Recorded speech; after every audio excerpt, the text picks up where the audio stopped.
Wendy. So at this time, we're calling the Select Board meeting to order. It's May 14th, 2018. It's 6 o'clock, and we're going to spend approximately an hour on the Thompson's Point Wastewater Disposal System Ordinance. And we're kind of open forum trying to go through this. Oh, you're right. Well, the other part is the lanes connection, Thompson's Point. You're right. There's the financial part. So maybe we'll only work till 6:30.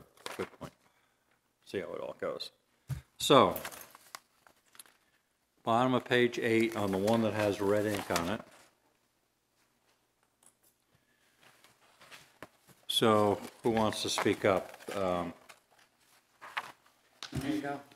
So before we maybe jump to that real quick, let me read it. I have had some correspondence with Brian Harrington, and Dean's been involved with this too.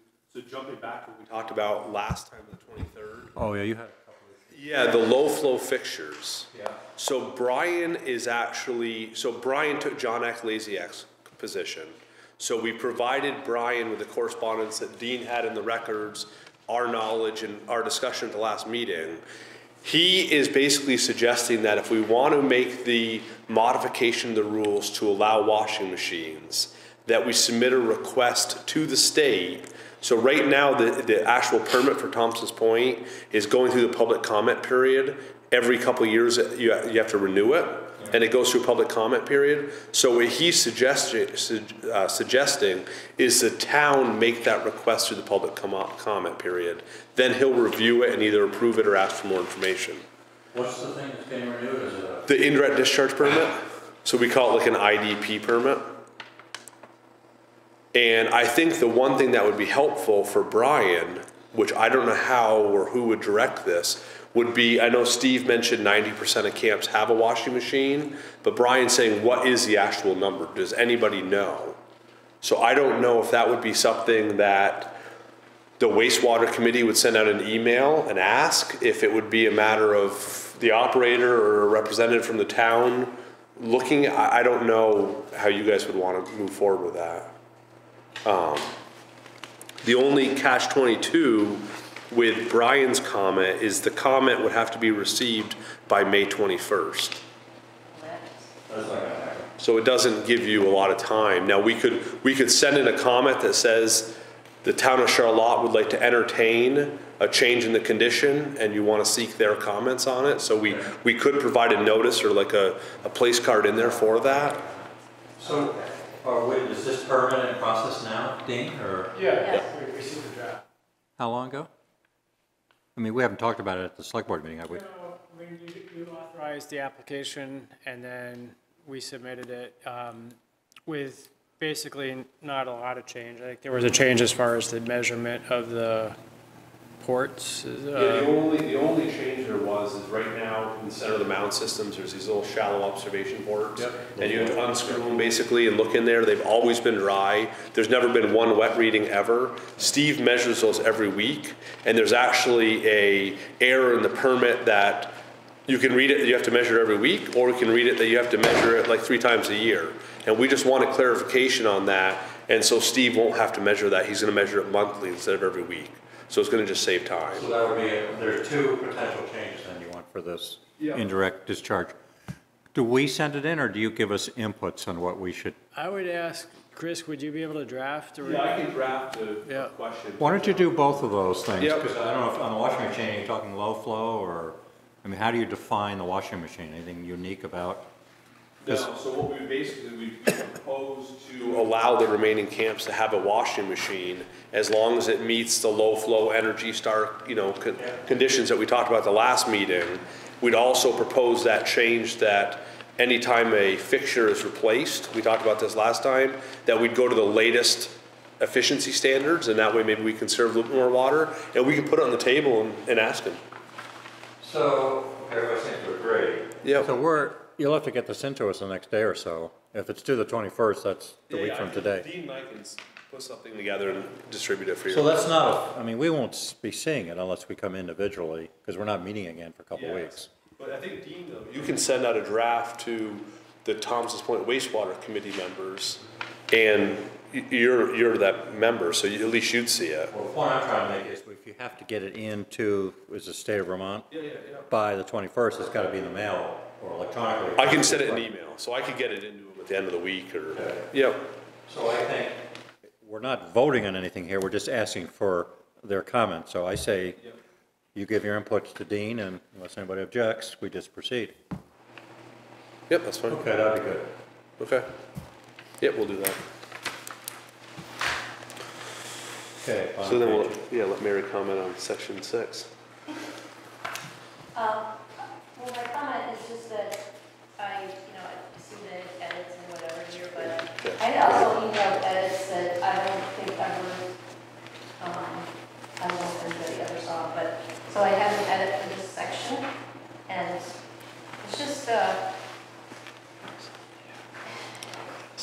trying to make it as short and clear as possible as what we actually do. This is section 6 you're talking about. Yeah. Okay. No. 601. Yep. So,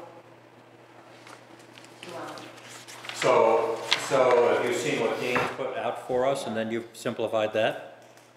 so all I said was, I kept basically the first sentence, I said, the select board shall review and establish the following fees based on the recommendations of the Thompson's Point Wastewater Advisory Committee to pay all costs associated with construction, maintenance, operation, and upgrade of the public sewer for the fiscal year.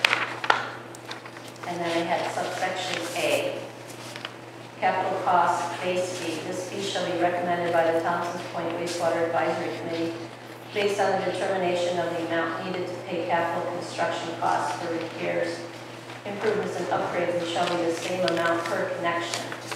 These monies shall be deposited into the Thompson's Point Wastewater Capital Fund or sinking fund, whichever one. I can't remember which one you guys decided you want to keep.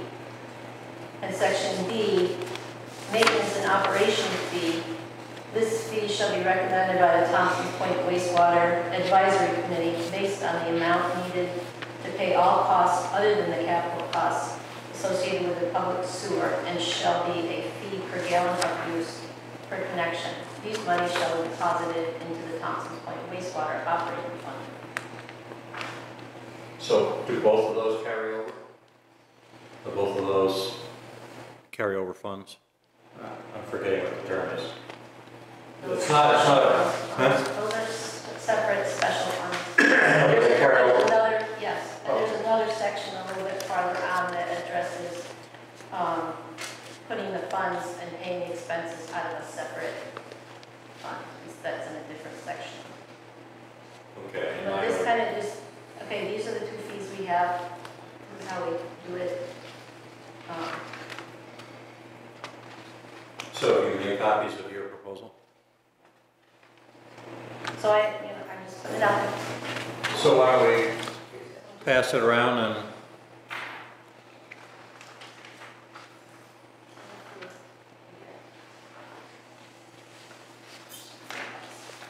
At the bottom. We'll share.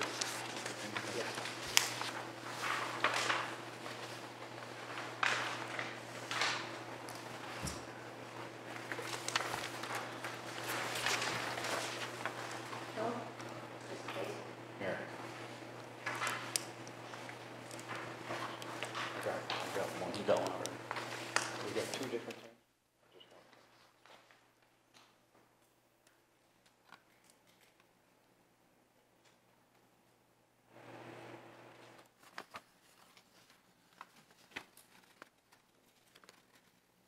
So are we still capital costs? Just like some things it gets rid of is, like, it just feels like it's maybe too many words.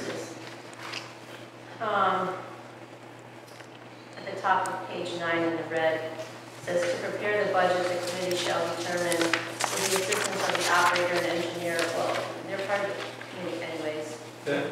The cost of operations, plan repair, it's just a lot of, it's just a lot of words. Just trying to make it shorter. Okay. You guys want to think about it, or does it make sense to you? Well, one thing, it seems different, Mary, is that if we, for the capital cost-based fee, if that just goes to, it seems like we've in the past mixed the two. In other words, we've had a connection fee and we've had a use fee, and then those monies are just pooled and then divvied up, based upon maintenance or operating costs or capital. Now, it seems like this proposal just limits that if you do the fee-based, connection-based would just go to capital, and the maintenance would just come from use. Is that what you're saying? So you can't intermingle the two. We have the base fee, which we kind of think about as the capital. Right. And we budget according to what things are going to come out of. We budget two ways. One way is what is actually going to come out of the capital expenses in the year, and what kind of a total we want to or build up or whatever. Yeah. So I don't. Just in my first quick read, it seemed like we were now. My sense is when we do the budget, we have the total budget, and then we say, okay, so much is the connection fee. It's a little bit arbitrary, and then the rest is the use fee. So this seems like it kind of divides those two categories a little bit more explicitly. I don't know. Maybe not. I don't know. And we do have the two separate accounts. Right. I don't know how to say it better. Do you understand what I'm getting? I'm saying the way our process is, we have sort of a total budget, and we have two ways to raise the money. One is a fee per connection, and then a use fee. The connection fee has been fairly constant, and the use fee, we tweak it up and down a little bit every year. So many gallons, so much per gallon, depending upon what the total budget is, and if we need a little more, a little less, we move that number around. So here we're just sort of more fixing the connection goes to capital and the maintenance and operating comes from use. Maybe that's fine. To me, it just seems like it's just a little bit different process than we've had. So maintenance and operating fee is paying for services, whereas the capital, the money that's collected there is for longer range. It's all one. But it's all, can we cross over? I think you're asking, can we cross over? Right. I think what you're asking, you've got two separate funds, two reasons why you're collecting money, but when it's time to spend money, does it have to stay per this definition? Right. So I'm wondering in a given year, say our maintenance fees are high, but our capital costs are low. So do we have to adjust the connection fee down and the use fee way up to keep the, funding the pots of money correctly? Both of these get adjusted each year? They do, but in general, the connection has been relatively constant, and the use will go up and down depending upon the needs of that year. Although our budgets have been fairly constant. So is there, you guys know a lot more about it than three of us here sitting. So you keep this, the rent may consist of a fixed fee per connection and a fee per gallon? Maybe that's one way to clarify. The rent may consist of one fixed fee per connection. It's in the middle of this page. I see it. red. I'm just advocating maximum flexibility to move both ways of raising the revenue, each year, not being too strictly tied to what the capital costs are versus the maintenance and the operating cost. That's all. Yeah. Originally, we used the word rent. I'm sorry. I'm just wondering why we use the word rent for opposed to a rent. Because it's a rental agreement, right, for the land? This is from I'm just wondering why we're saying rent. These are the fees that are required to operate and maintain the system. Yeah, I would agree. When I saw rent too, it kind of jumped out at me. I don't know if I should say like the annual fees may consist. Want to change that? In the original ordinance, I believe was written by the town attorney, it may be a legal reason for it, we can ask him. I mean, it's a valid question, I think it's. It just seems odd to me that the word rent is in there. Right. We can, I think, ask him that. So, do we use your words and then put that sentence in there? Or is that, Well, I think, This kind of says different fees that we have, but we need to say that they are a combined, like the total sewer fees per year may consist of, use this sentence, that it's a. okay, so you have part It's A both and of part them. B, and the combined, so you just said under the red ink, combined.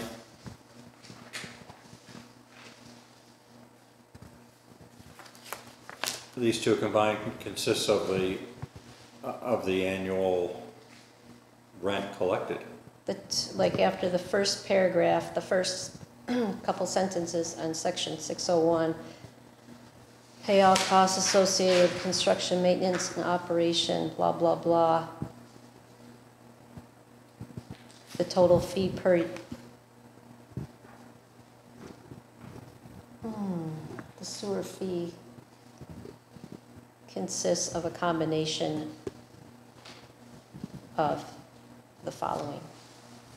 Somehow just separate out what we have, but not make it, locked in, yeah. yeah. So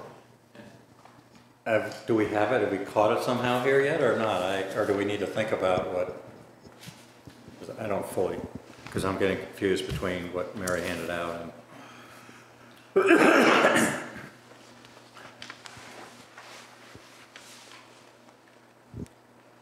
Or just keep it the way you have it. Well, I think what Mary wrote captures the fact that there are two sources of revenue. Okay.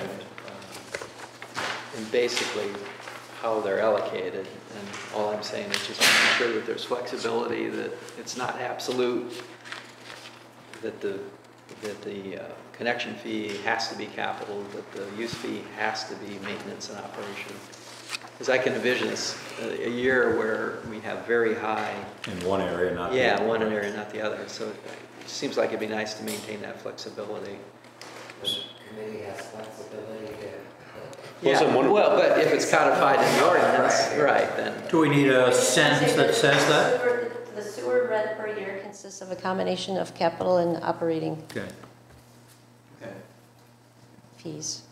I was wondering, so on the top of page 9, Yep. right, you go to the red, so I think this is Dean wrote this, the Thompson's Point Wastewater Advisory Committee, it talks about how they present and then they assign the fees. Do you leave that the way it is and then after that you put the definition of what Mary just said in those two paragraphs? So section A and B there. After. And that way you're explaining how you justify the cost and how it's determined, you know, the body that determines that, and then you explain the two methods of funding. Okay, so I think keep the line in red that says, I'm not going to use the word rent. The rent may consist of one, a fixed fee per connection, and a fee per gallon of water used during the previous fiscal year as measured by the town meters. I mean, I think that's fine. I think we could leave that in and maybe put it in as, I mean, I don't know if you want to put it in as a C under Mary's. What about this? This is what Chris just read to us, so he liked that as well. That's kind of the big picture. So I just thought that, if someone's reading it, that explains how the fees and the rates are calculated every year, or the rents as they're labeled here. I mean, basically, you could take out the second and the third Oh, here? paragraph, In right red? underneath the beginning. where it ends up with, which it will be paid from the operating fund and take out committee. Operator and engineer will determine that will all happen within the committee. So you take that out? Take that out. and Yeah. the proposed sewer rent will be calculated to pay all planned expenditures. It's gonna do that anyways. So that next one, proposed sewer rent will be so that one is not necessary? I don't believe so. So then are you suggesting the sentence above, the Thompson Point Wastewater Committee shall annually present the commissioners a recommended budget, proposed sewer rents for the operating year, and then you're skipping down, as Mary said, the sewer rent may consist of fixed fee connection and fee per gallon during the previous fiscal year as measured by the town water meters. Is that, Yeah. does that cover those two? Well, those two cover it, and I like Mary's A and B. Okay, and then put in I'm A, just trying to figure out whether, is there separate funds for A and B? Yes. yes. So that gets, there's a separate section for that that can be shortened up and said what you want to. And there's, and Like should there, section 606 says the commissioner shall establish a separate accounts for the deposit of sewer rents and the payment of expenses associated with the public sewer. So in other words, when I bill out the sewer fees each year, I deposit those into the operating fund, and all the expenses come out of the operating fund. But then you also have, well, I'm getting ahead of myself, because there's a way to say what the capital fund is, which is also a separate account. And you can get rid of a lot of Article 7 if you just explain those two accounts.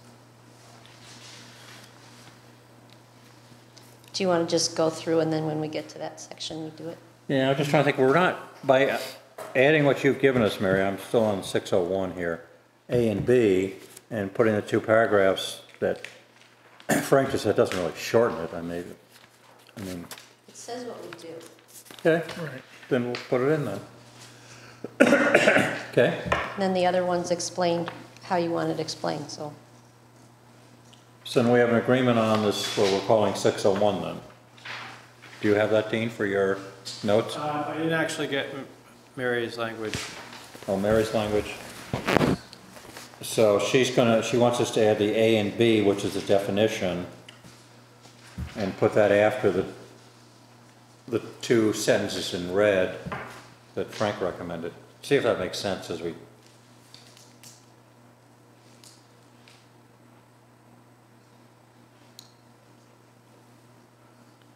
Should we lay that out then for 601?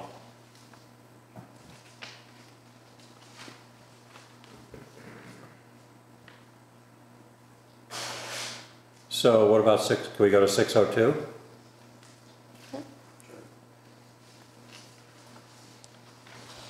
What if we take the bottom of 603 and add it to 602? Because there's a lot of double stuff. right, If you just add to 602 at the end, you say such rents, if unpaid, may be collected in the same manner provided by 24 VSA, blah, blah. In addition, if rents are unpaid, the town may discontinue sewer service, blah, blah, blah. So under 602, you're saying delete 603, but add that sentence, Yep, which says such rents, if unpaid, may be collected. right. So then that deletes 603. So Yes. now we have a 602, a little longer with less stuff, less overall, okay. Does that make sense to everybody? Could you say that one more time? Where to delete? So under 603, the last sentence, it says such rents, if unpaid, may be collected. Okay. So what Mary just said is add that to the end of 602. Okay, and delete everything before that. Yes, under 603. So the only question with that is, I don't know what 24 VSA 3612 is. And do you know, Mary, what that is? Yeah, I looked it up. I mean, it's a state The regulation. only thing we're deleting, so if they fail to pay, it basically says they have to pay rent at the interest of such and such per month. And then it talks about that you'd have enforcement under this VSA, which I don't know what that particular code is. 3612. Yeah. That's staying in. well, I think it's Well, the prior I think one- it's a lien. Oh, it is a lien, okay. So Yeah. it's duplicate of the first two paragraphs where it talks about the lien on the structure. Well, so the first one is 32 VSA 5061, which I don't know what that is. Yeah, I was just wondering, because we're taking out the section that says, Taxes are a lien under that, so that would allow the town to put a lien on the property. okay, so then the first two sentences are just redundant then. If they didn't pay their taxes, I think the town would be able to put a lien on anyways. Okay. And they do that all the time with people's houses. Yeah, that's what I just want to make sure that that VSA covered that, because essentially, we're removing the first section of 603 that covers that lien on the property. That would be removed, right? Yes. So I just want to make sure that, I think we should check it, so we'll check 3612 to make sure that's a lien.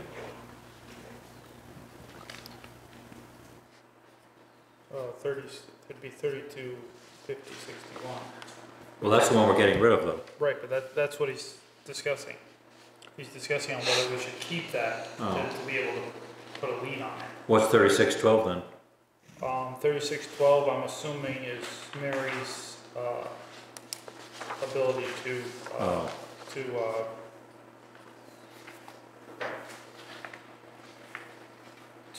go after the unpaid taxes.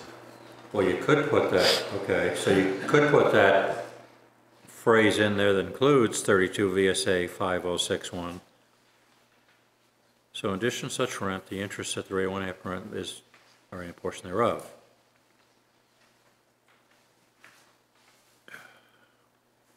Leaseholder interest in the lot of which the structure is located in the same manner, same effects as taxes are a lien under 32 VSA 506. Right, One. so if they don't pay their sewer bill, the town can put a lien on the premises. So that puts you back to adding the sentence, such rents will be, Then never mind, just leave the whole thing. huh? Just leave 602 and 603 then, because you're just. Okay, okay. Okay,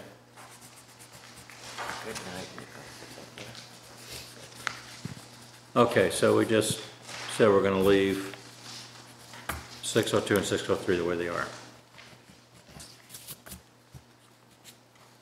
604. Is that still good? Yes. The way our budget works. 605. We've done, that's what we've been talking about, right? So if you said the commissioner shall establish a separate account for the deposit of sewer rents and the payments, and then you had, maybe you should have section 606 say, the commissioners shall establish a separate account to be used for the purpose of financing any major rehabilitation of the public sewer, or any major maintenance or upgrade. Basically, section 701 of Article 7 becomes section 606 because you're explaining your two separate Thompson's Point wastewater accounts. is 606, is that?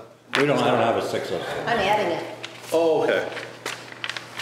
And you're I thought you were making, reading it, I'm like, She moves. Because that whole Article 7, Maintenance Rehabilitation Capital Projects Fund, it just has a lot of, it just has stuff we don't do.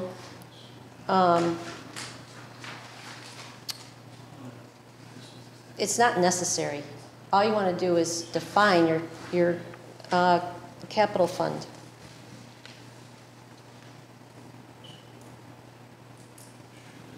okay, so you've just said 605 is okay, you're saying make 701, 606, and delete the rest of the stuff under section 7 is what I heard you just say.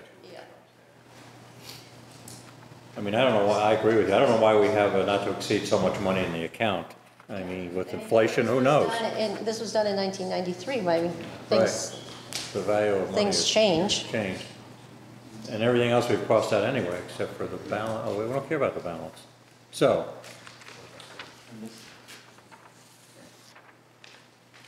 And we don't care about the goal of reaching or seeing the maximum amount established. We don't care about that, I agree with you. So, 701 becomes 606. And then you delete Article 7. Yep. I think that makes sense. Actually, that one I understand. I got it. You all right with that, Frank? Was there some legal reason for restricting the balance to 150? Well, I think it's arbitrary because the value of money in 1996 is a whole lot different than the value of money in 2018. Why have a restriction on it? Right. If you have good times, you don't have any maintenance problems, and the money gets greater, and then you have a catastrophic failure, the money's there. So I don't see any reason to restrict it. Yeah, I agree with you. It's just, we've been aware of that limit as Yeah. we've gone forward with funding that account, so it's actually good to have the restriction removed. Yeah. Yeah.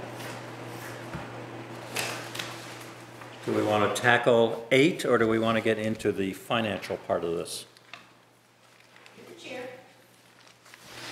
Do you have a lot of changes to 8? Can we try to get that done? Oh, it's a long. Oh, I took everything out of 8. I took everything out.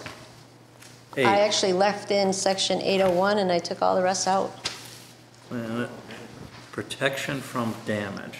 A lot of, section 802 through section 807,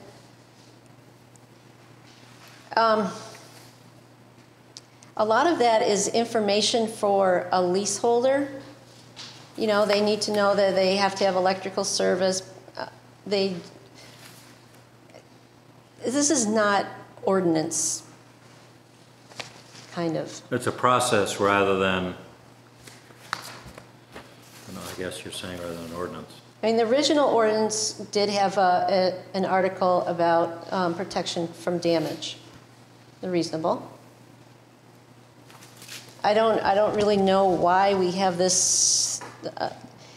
Any leaseholder intending to use the facilities of their camp after October 15th of a given season must notify the operator by October 1st. We don't do that anymore. No, I didn't think so. Yeah, So we can, so 802, without no question, you don't do that anymore. that's correct. Okay, let's look at 803. What's that say? In the event of damage in a wastewater system, the leaseholder shall immediately notify the operator. Well, doesn't that happen? That happens. So when is the system turned off? 31st. Well, the last date of discharge is the 31st of October. 31st? Yep. Right. Okay. So the language in there in Mary's is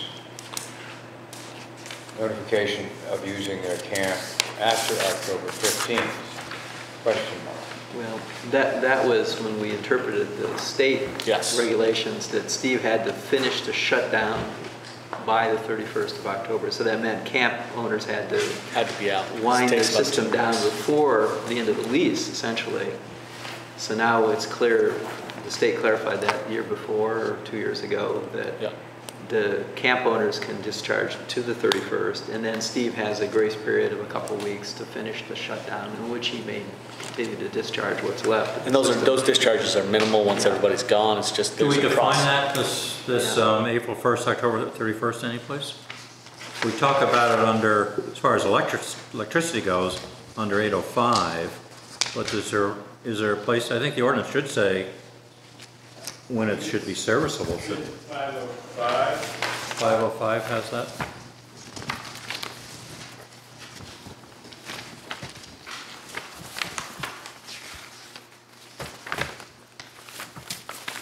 Yeah, April 15th. that we changed that to be the same as the lease.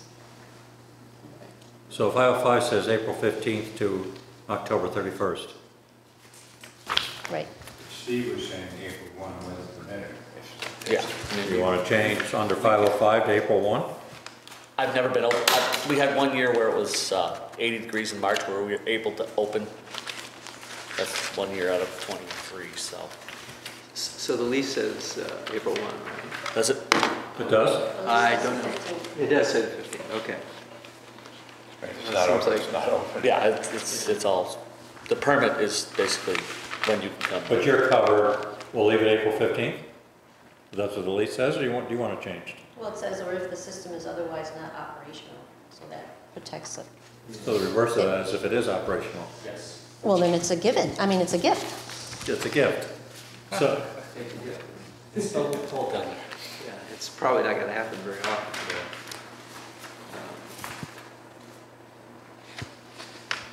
okay, so So what was the decision? Leave it as it is? leave it as is April 1. unless it's not operational. Yes, it's not So working. these guys are saying if they can make it operational, then you're good to go. And the terminal date, last date was October 31st, yes.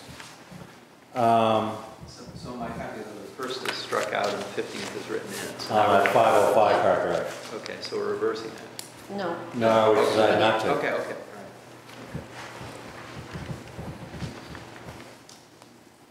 Okay, we're at 803. Does that anything to us, for us? no.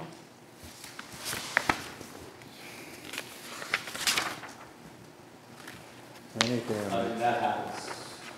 You have somebody came to, where people built new structures or rip their camp down and they knew, before the process starts, I meet with them and say, okay, you're gonna have to pay for a pressure test for this line or, we're down there every day, sometimes 2 or 3 times a day. Especially in the early spring and the late fall, we're down there a lot more just because we have stuff to do.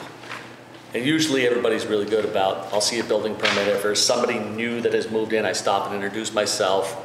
And, it starts conversations of what they want to do, what they're going to do. So you're saying you don't need to be notified, you're there anyway? I'm there anyway. So 803 is sort of unnecessary. Well, Which it's Mary said. unnecessary, but if you want to make this a policy, this is a policy for leaseholders, you'd want to make sure that the leaseholders know that they have to notify. That's a whole separate document. Yeah, I think you're right. I think it puts the onus on the leaseholder, Yeah, even if he's wandering whether around. he's down there or not, I mean, it still should be notified. So you're saying we need 803? No, there's a separate section. Is there? There's our Article 11, Thompson's Point Wastewater Leaseholder Policy. There's a whole separate document that is supposed to be, it feels like it should be a separate document, and you can have, if you need to have little updates each year because something is different, then that is something that should go out with With the leases. So that's a policy the versus bills. this being an ordinance? it doesn't need to be part of the ordinance. It's a Okay. separate thing that goes to the leaseholder. So some of these things that we're deleting, some of the mechanics, can be covered under the leaseholder's policy, Right. Correct. And this 1101. Right, and this says it's part of, this says it's incorporated. Well, I just barely found it. I think if, the important, if there's a reason to keep 803, I think it's the second sentence. You said what, Dean? We should Well, the second sentence is what would be important to say somewhere, whether it's in the ordinance or it's in the policy, to say the leaseholder or the contractor is responsible for the cost of repair. Maybe you could just take that and put, instead of, in section 801 where it says no person shall maliciously blah, blah, blah, instead of saying any person violating this will be, subject to immediate arrest, maybe you should put that part of 803 there and say damage caused by leaseholders or contractors, put that sentence there.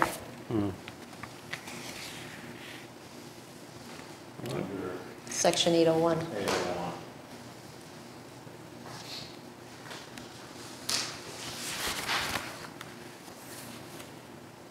What about driveways and parking areas?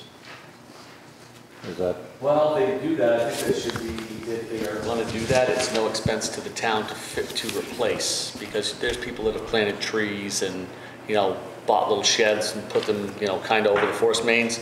It's not hurting anything up until we need to get to them.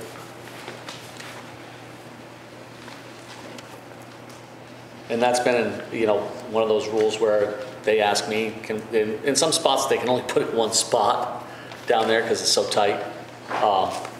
But they are notified by me if there is ever an issue. I'm going to move their building or their shrubs, and we're not going to put them back. If they want to put them back, it's an expense to them, not to the town. Yeah, I understand that. Now, 04.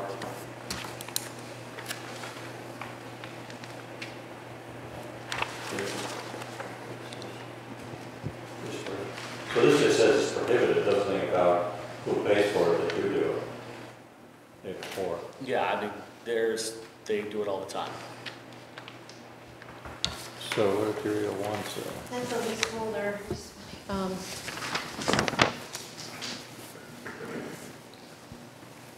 You know, seems like it would be another thing for the leaseholder document to tell them that, you know, that you can't do that, and 805, you're required to maintain electrical service, da-da-da. So these go in the policy then, I haven't seen the policy.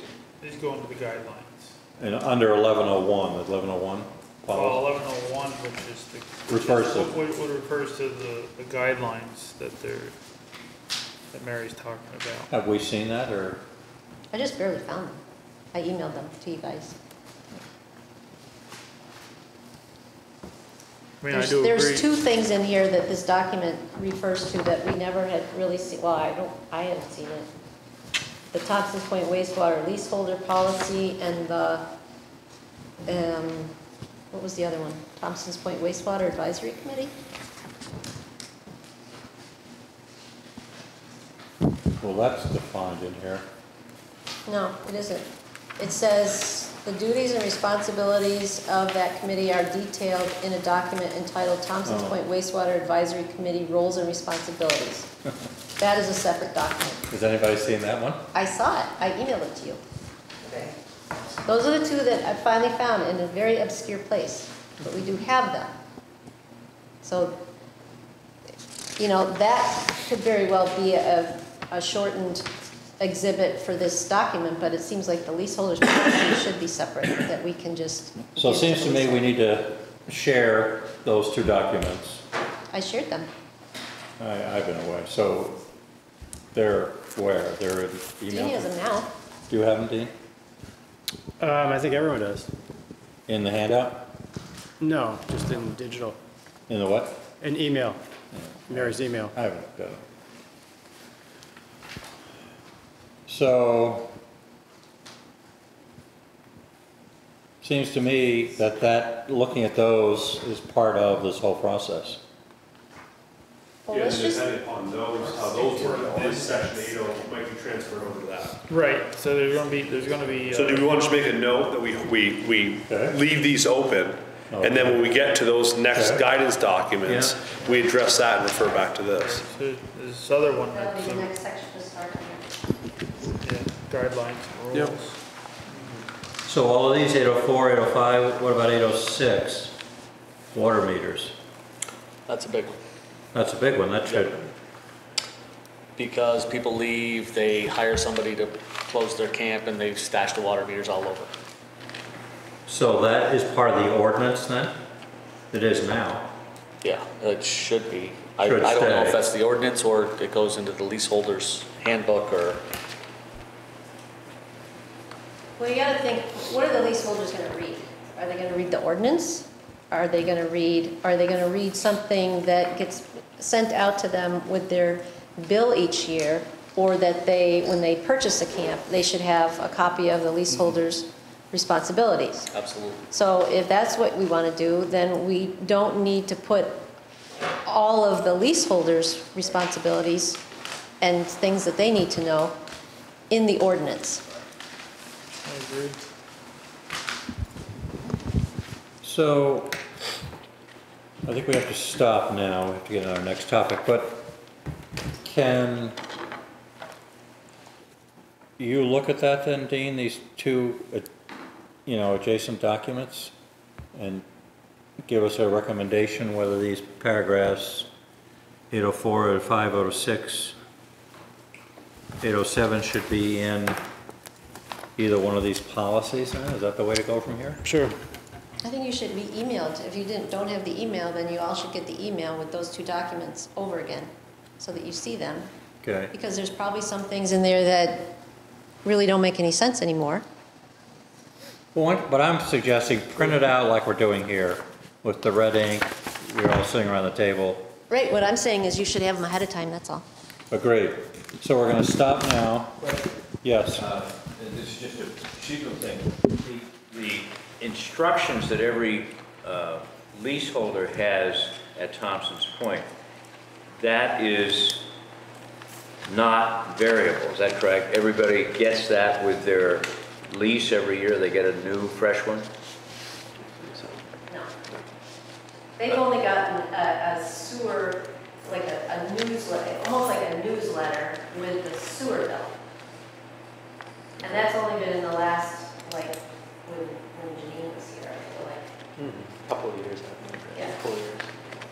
And that's to state how they calculated up, how they came up with their annual fee and their fee per gallon. It's sort of been reminders, do's and don'ts. So if there's an issue that Steve saw present during the previous operating season, if somebody's flushing a lot of something down the toilets that shouldn't be, it'll be a gentle note just stating, you know, as a reminder, please, you know, discontinue flushing this down this And system. the sewer commission, the board does a great job at their annual meeting, educating everybody about the do's and don'ts. And basically, if they need to see me, they're gonna stop and talk to me anyway. Just because some people just have questions. So why don't we make those other two documents an attachment to what we're working with? We'll meet again an hour early for the next meeting. And if it seems logical to put those 803, 4, 5, 6 into the 1111, 110, whatever it is, 1101, put that in red, I guess. 1101, 1101. Civil engineering came up with those guidelines.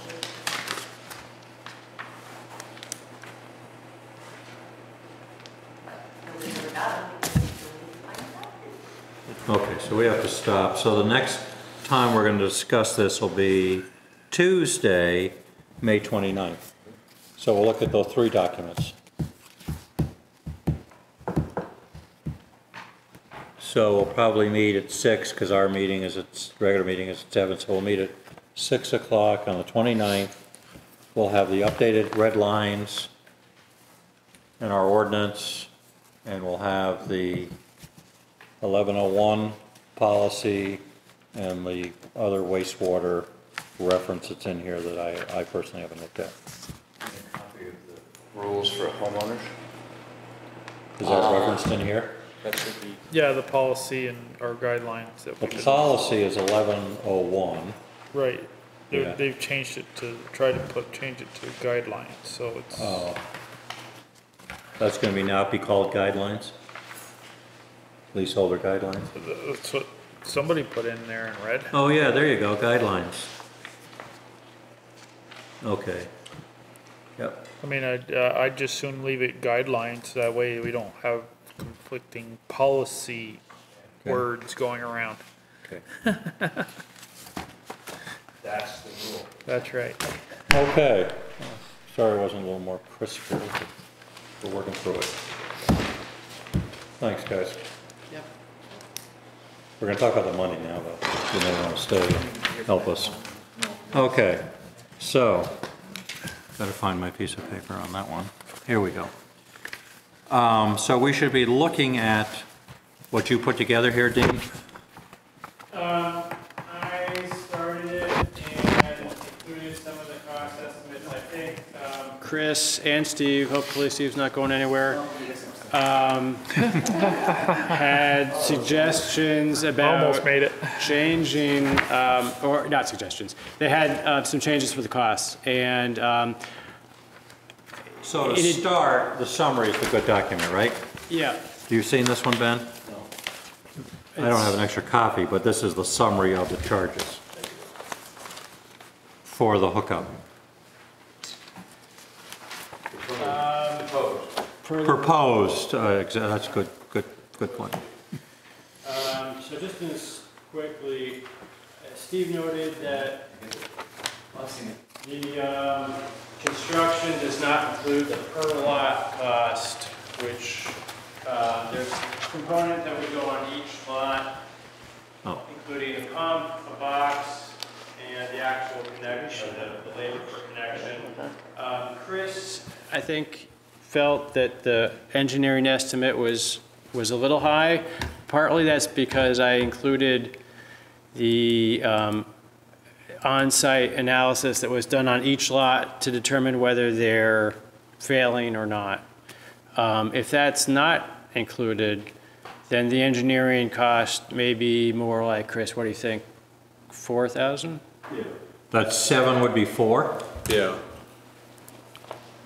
So the reason it was higher is you guys, a couple previous to putting it out to bid and all that, the committee or the board, I'm not sure exactly who did the final approval, but it was a matter of going out there and doing an evaluation on each property to see if it's failed and see what condition it was. So the town had more information to better decide as to whether or not the Lane's Lane lots had to connect or not. At the same time, we also did an updated site plan because there were wells, et cetera. So I wasn't sure if that was an item that should be included or if that was more of a gathering information type phase. So if it's information gathering, then that cost would come down in terms of the cost that gets passed on to the Lane's Lane leaseholders for the connection fee. I mean, if it's a complaint that's a failed system and they haven't hooked up, how does that get covered? Let's say a neighbor complains that it's dumping stuff over the side and they've chosen not to hook up until a later date. Well, they'd be required to fix the problem, whether it was to repair what was there or hook up. And then they have to pay for the evaluation, so. But I think that's a different scenario. I mean, we, in a sort of proactive way, try to determine whether anything was failing, because that's what we've heard sort of anecdotally. And It was basically a means for the town and the committee and everybody to better understand what the condition of the system is. And we don't need to do that now. Without actually making a site visit, no one really knew it. Was there two systems that were failed where the camp owners were overlooking it, or were they functioning? And that's why we did that report. Okay, so. I think that should stay in. That's part of the cost of doing business. Yeah, so if that stays in, I still think, again, we haven't done the final inspection and the pressure testing. Steve's still working on Lane's Lane. But if it's all included, we still will be under the 7,000. Because I don't have the exact number of what's been billed, but I think with what Dave was thinking, it was around $1,000 more to complete all of that. So give us a number then. So we're under engineer consultants, so that 7,000 should be what? If I have the invoices here. I want to say it was 5,600 total. They haven't done that. I don't have everything added. Is that what, does that ring a bell to you? It was 1,000 plus 46, I believe. Yeah, they've done. I can tell you. Do you want to keep talking, I'll add them up. Okay. So you're gonna. that was not including. No, so I can just add up the invoices and add 1,000 okay. to it. Yeah, they were just shy of 5,000, I believe. That's what I mean, in one of the invoices, I'm pretty sure it was 5,600, but. Okay, so it looks like that 7,000 can be 5,600 based on where we are today and what you know. If you'll verify that number. SJW docks. So that is. That was the $8,500 to run the force main. Yep. And pressure test and backfill and seed and mulch and all that stuff, And which is done. Your grand total divided by 7, so that's done. That's done. So that's a good number, as is. I have to pressure test it, but that's included in that price. Okay. So the on-lot component is what, Steve? The what? For each lot, what's your voicemail message? What's the additional cost that's not included there? Say that again. Was that the 3764 cost per connection? I don't know where that came. Cost per connection. I had. No, you have, you had, That's 26,350 resided by 7. Right. 26,350 divided by 7 is 3,764, right? Yes, so the only thing that's not on here, I don't know, cost per connection is 37. This was an original bid that I did to do all of Lane's Lane, and it was 56,800. That was with tanks and doing everything. So that includes 7 tanks, 7 boxes, Yeah. or 7 pumps, rather?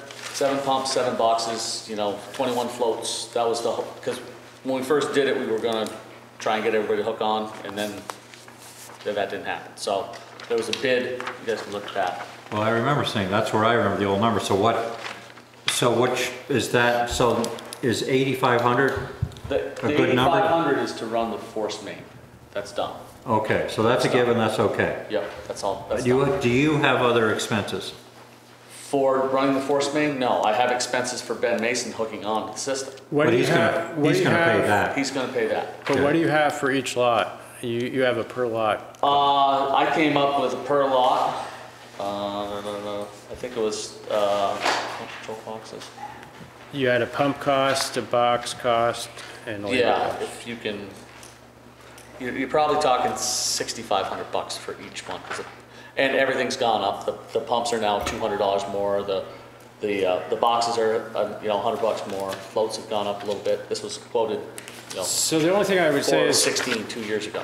we did get some other quotes, and, I mean, your quote was the lowest for the force main, but not for the individual connections. Yes, because there's certain stuff that we have to keep uniform.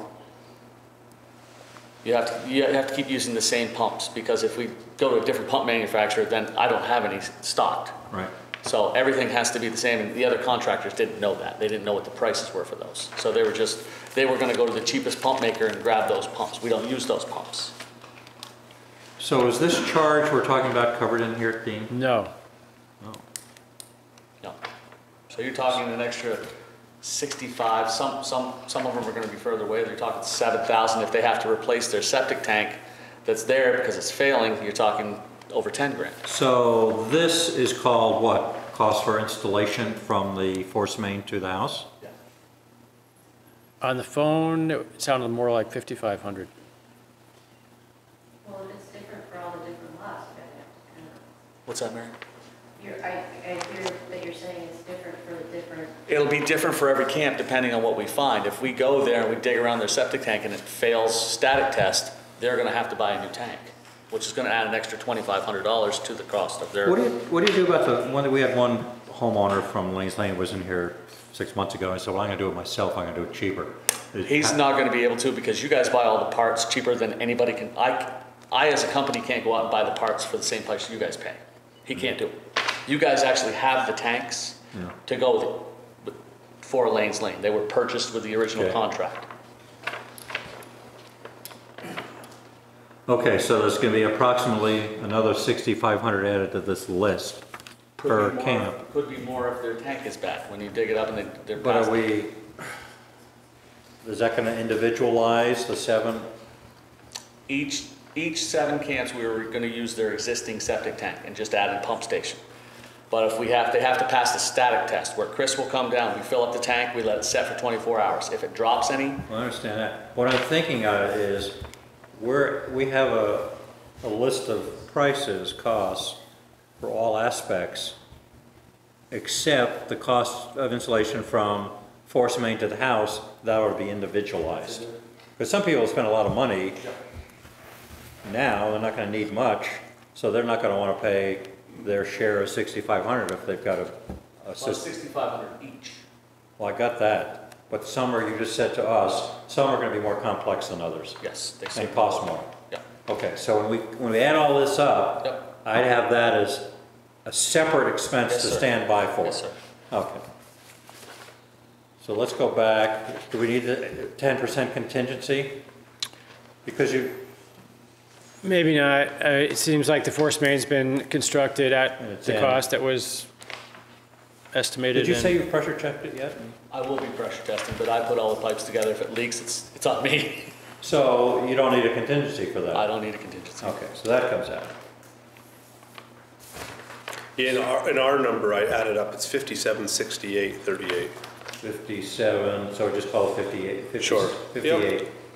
And that's adding up Dean's invoices and then allocating $1,000 to do all the final 58 inspections. for you, That's construction engineering. What was the total? 5768. I came with 4768 adding the invoices. Oh, for and then- engineering, okay. Yeah, and then Dave figured $1,000 more.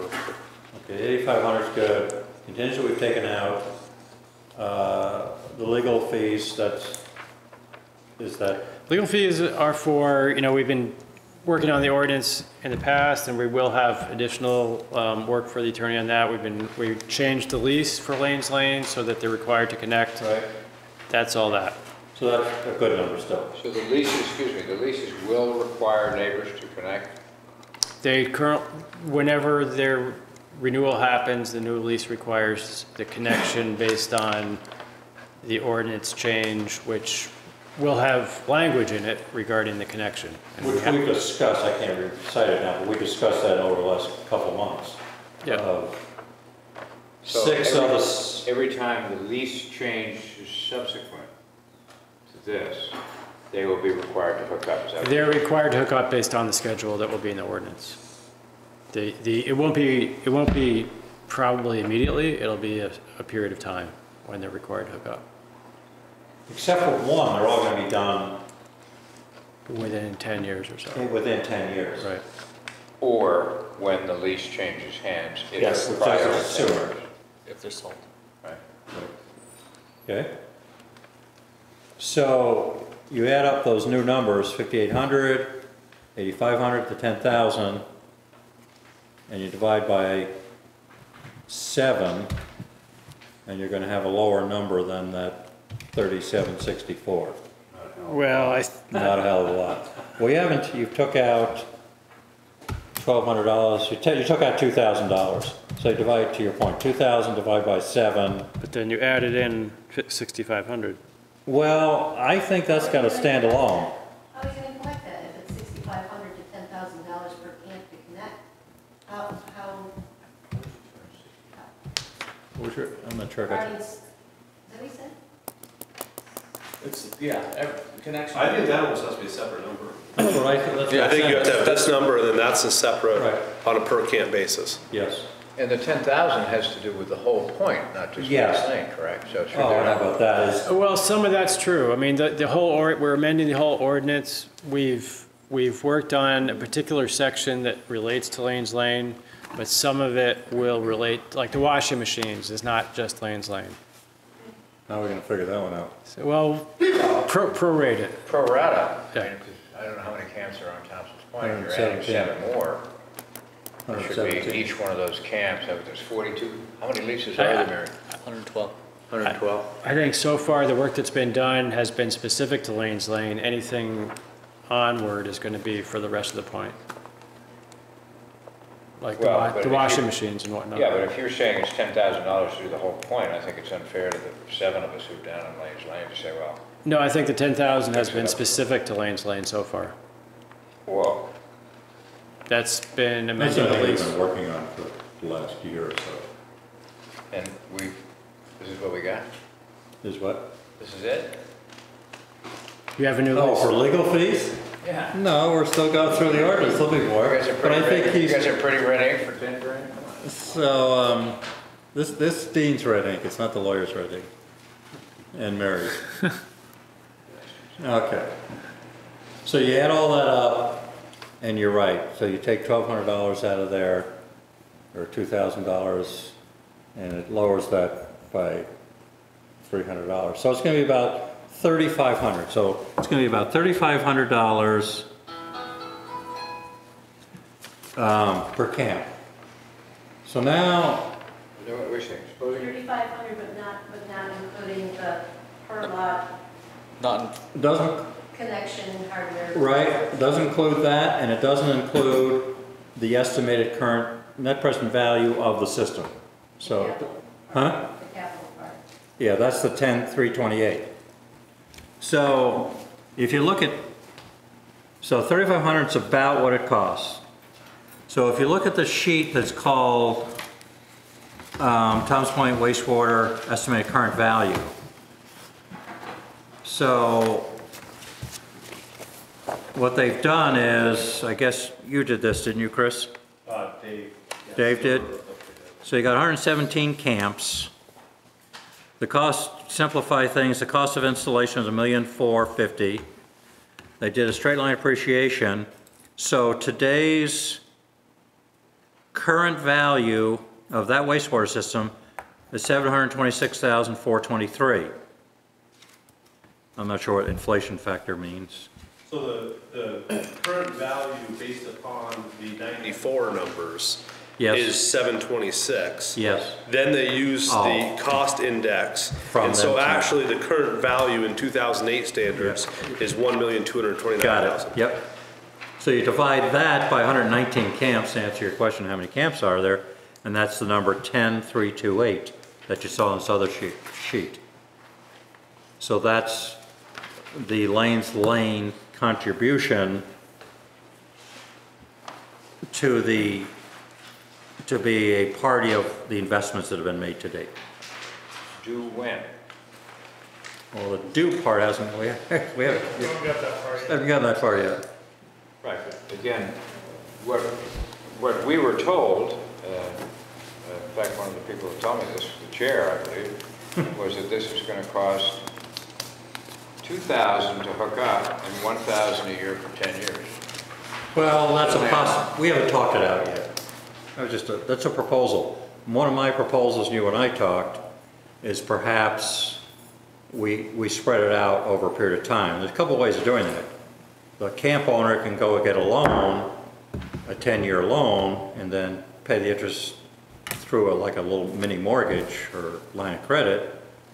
That way we have the money up front to pay, to put this back into the funds. I mean, there's different ways of doing that. Whether you, This doesn't, you know, just looking at it as I see it, it doesn't create any incentive for people to hook up. well, that's what we're actually talking about that a few minutes ago.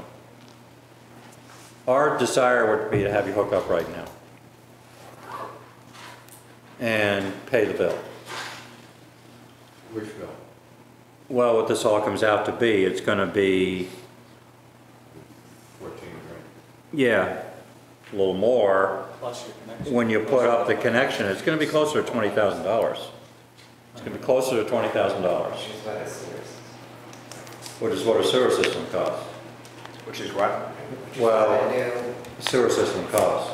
cost, But anyway, that's normal for, so we haven't gotten as far as the question you're asking. How do you pay for it? The town would sort of like the money up front. One way we could say is do it now, or when the leases get renewed, and let's say you don't have not you, but a camp owner doesn't have $20,000 to put forward, and they could get a loan. And then the lack of incentive is you got to pay it over 10 years, and whatever that loan value is the additional cost.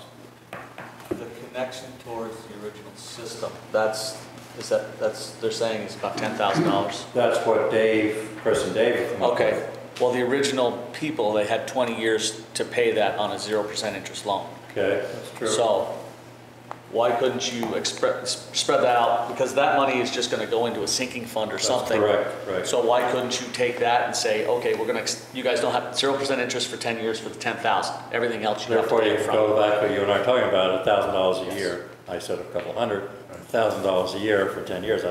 That's another way of doing that. Because it just goes into a sinking fund. It's not the bills we have to pay now.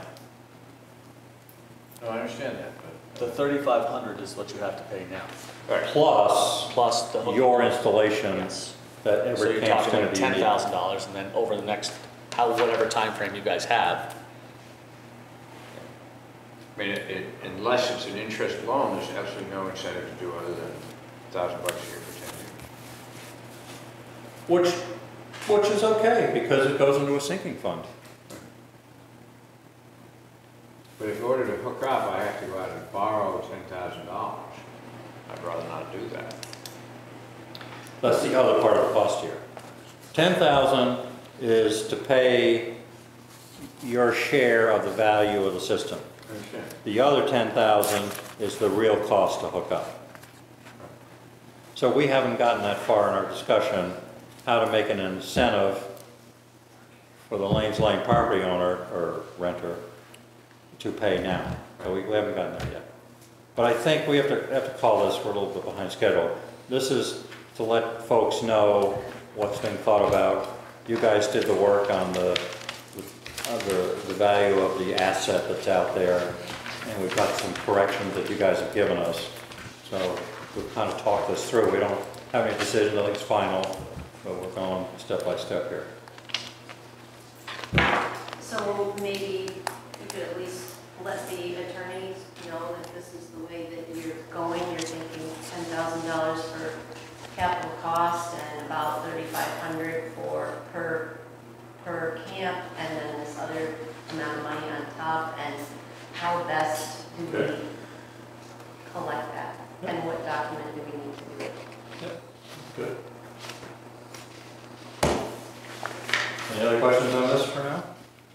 Do you see any errors? Do you have other opinions? As we meet the next time, we can update this. There's no reward for being the first one in. We'll give you a flag for the roof. The admiration of all Roof of your camp. Okay. Yes, you missed it. Thank you, guys. Okay. Are there any adjustments to the agenda? No. Okay. Are there public comments to be made? Yes. Couple things. I was noticing, as I was reviewing minutes online and various other things, I was noticing that agendas don't seem to get posted online. There's a couple of committees that have their tabs and they're in the pages a couple of different ways to find them. I was wondering if maybe you guys normally do like the Kumbaya meeting where everybody gets together to go over open meeting law and everything else. Maybe we can kind of go over the computer and how to set things up on the website so it's a little easier to find things, and maybe reiterate and refresh everyone's memory that minutes and agendas need to be posted for every meeting that they have, if there's a quorum, even if it's a work session. Good point. Is there one for the Thompson's Point wastewater? I looked that up one time. Is there minutes for that? They're probably not on the web, well, they might, I'm not sure. There's no tab for it. No. I was asked They're, about that the other day, too. I mean, they don't meet regularly, it's probably quarterly or less. What we should probably do, we're a lot of people sitting here just to get reappointments and so forth for our committees, so we'll be done with that in a month or so, and your point's well taken. Maybe we have the, whatever we did last time, pizza and Coke or something, and that could be a topic to bring up. That's good. And your second issue? I was reviewing minutes from town meeting, and it appears that you guys were all in for appointing and having the Affordable Housing Committee be a committee that people submitted letters for to be a part of, and you had a whole process on what you wanted them to accomplish. 6 weeks later, it becomes an ad hoc thing, and everybody can show up and do whatever they want. So I'm wondering what avenue, what changed in that 6 weeks to change how you have that committee functioning, especially if they're writing policy for the town. It probably would be a good idea if they were appointed and not just kind of showing up. I find that fascinating because I looked over the minutes before I left and I saw the ad hoc thing, and as I was driving here, I was thinking, really, is that really what we were planning on doing, and why did we go that route? And now we're here, so I would agree. I guess that was more towards the chair, because you're the one in the minutes that wanted it to be an ad hoc and didn't need it to be a formal thing, so I'm wondering what changed.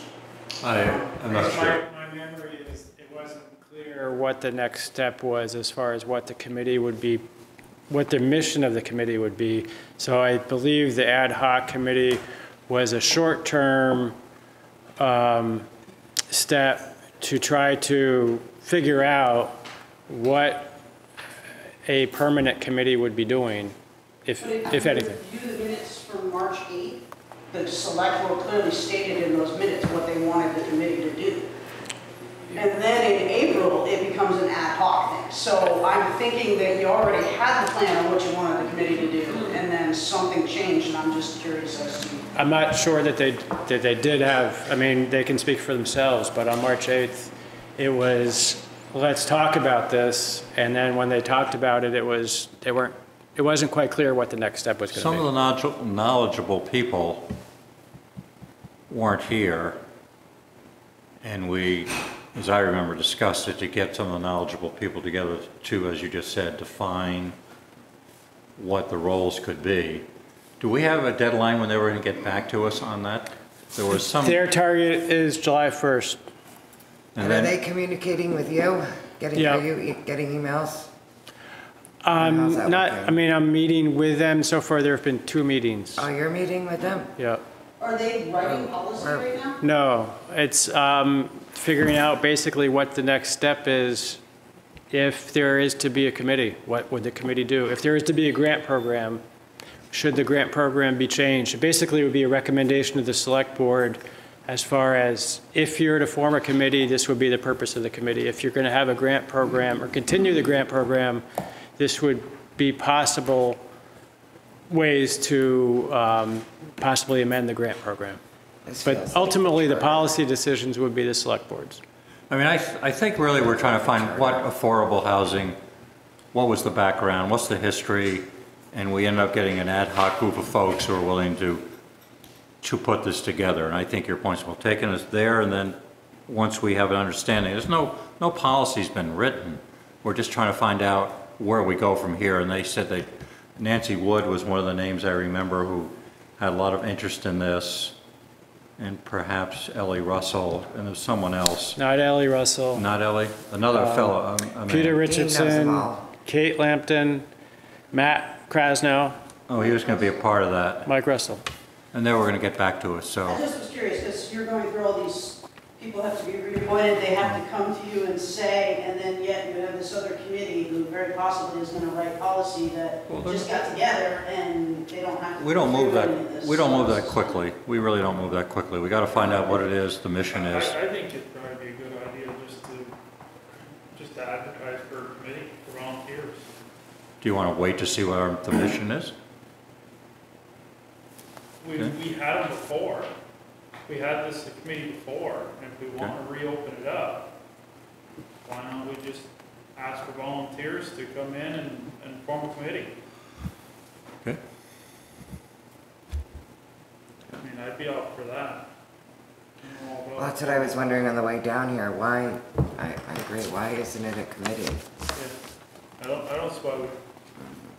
I know Matt's not here. He was a party to the plan forward. I don't remember it that well. Do you want to talk about it when Matt is here next time, or? Yeah, and Fritz. Huh? Fritz will be here too then. Yeah. So let's put it on the agenda to relook at that for our next meeting. Okay. Christine, you wanna go? That's number 3. I think I only wanted 2. I have another thing. Huh? Beach kids will have their training on Saturday, and that means what that they're gonna be getting into the payroll, and 1076, for instance, is what Abby was making in August of last year when she got done, which means 1076 is what she should start making when she starts here in May. 1076 doesn't exist on our pay grade anymore. So the pay grade is back into play again. What do we pay her? Because she's still in the same fiscal year that she was in when she got done in August last year, but that number doesn't exist on the new pay grade. And she's gonna come back this And she's year. coming back, and she will So that's officially her be third working on year. Saturday. I mean, all the kids that come in on Saturday for training will be in payroll to get paid for that time. And you guys kept kicking the can down the road, and here we are now. I need information to be able to pay these kids. Okay. And I believe going forward, there will be several people or kids that work more than 1 year at the beach. Well, not only You know, that, to but second, yeah, but minimum wage is going up. right. I mean, we're catching up so fast on minimum wage. Every year, we're gonna get rid of a grade. Just for an example, on the pay grade, the same step that Abby was in is $11.30 or 38 cents, 58. something like that right now. So she would be going from the 1076, which is what the fiscal year dictated to her last year, but because of the bump that happened in January for the minimum wage, the whole scale got shifted, and now she's going to start basically to fit on the grid at more money an hour, and then also get a bump in July. She's gonna like that. She's a good college student. Just kind of. That's good. I mean, it is a beach kid. Just kind of putting that out there. But she's a really good one, just so She you know. is, and she's worth the money, no doubt about it. She really is. So we were halfway through that, and we just We didn't. were, I mean, one of the things we're going to look at is what the legislation is that comes out of this legislative session, which hasn't finished yet. Is that going to be done before you About what? payroll? No, but Nicole brought that to my attention today, so I was going to look at it. But it's still something the select board needs to tell their payroll administrator what she's paying Okay. to get. So And Saturday's the first meeting. do we want to, Start. Saturday, they're on the clock. Right. do we want to have a special meeting to just review that with us and make a recommendation then, or get a vote? Yeah. Yeah. Could Wednesday work? I mean, I think we have talked it out, we just, Who's we? the select board, we went through it, we talked about eliminating steps. We have step 1, which is the minimum wage, and then grade 1, and all the steps. Then we wouldn't use 2, 3, and 4, and then those that are on the. Well, 1, 2, and 3 are based on minimum wage, and what's happened is our 3 has caught up or past 4. So this isn't, this can't, you can't base your pay grades on minimum wage. So the first 3 grades gotta be untied from minimum wage, where your first pay grade is minimum wage, and then all the other ones are up from there. Well, the pay grade 1 is tied to minimum wage. 4 and higher are not. Right. Okay. But you may have to have 2 and 3 just be a percentage up, but the thing is that you can't just go a percentage up above 1. You have to just basically set it and say, this is what your pay grade's gonna be for 1, 2, 3, 4, 5. And then as minimum wage goes up, you're just eliminating the lower ones. Well, I don't even think you need pay grades 2, 3, and 4 is the point we talked about. So you'd have 1 pay grade, it's called minimum wage.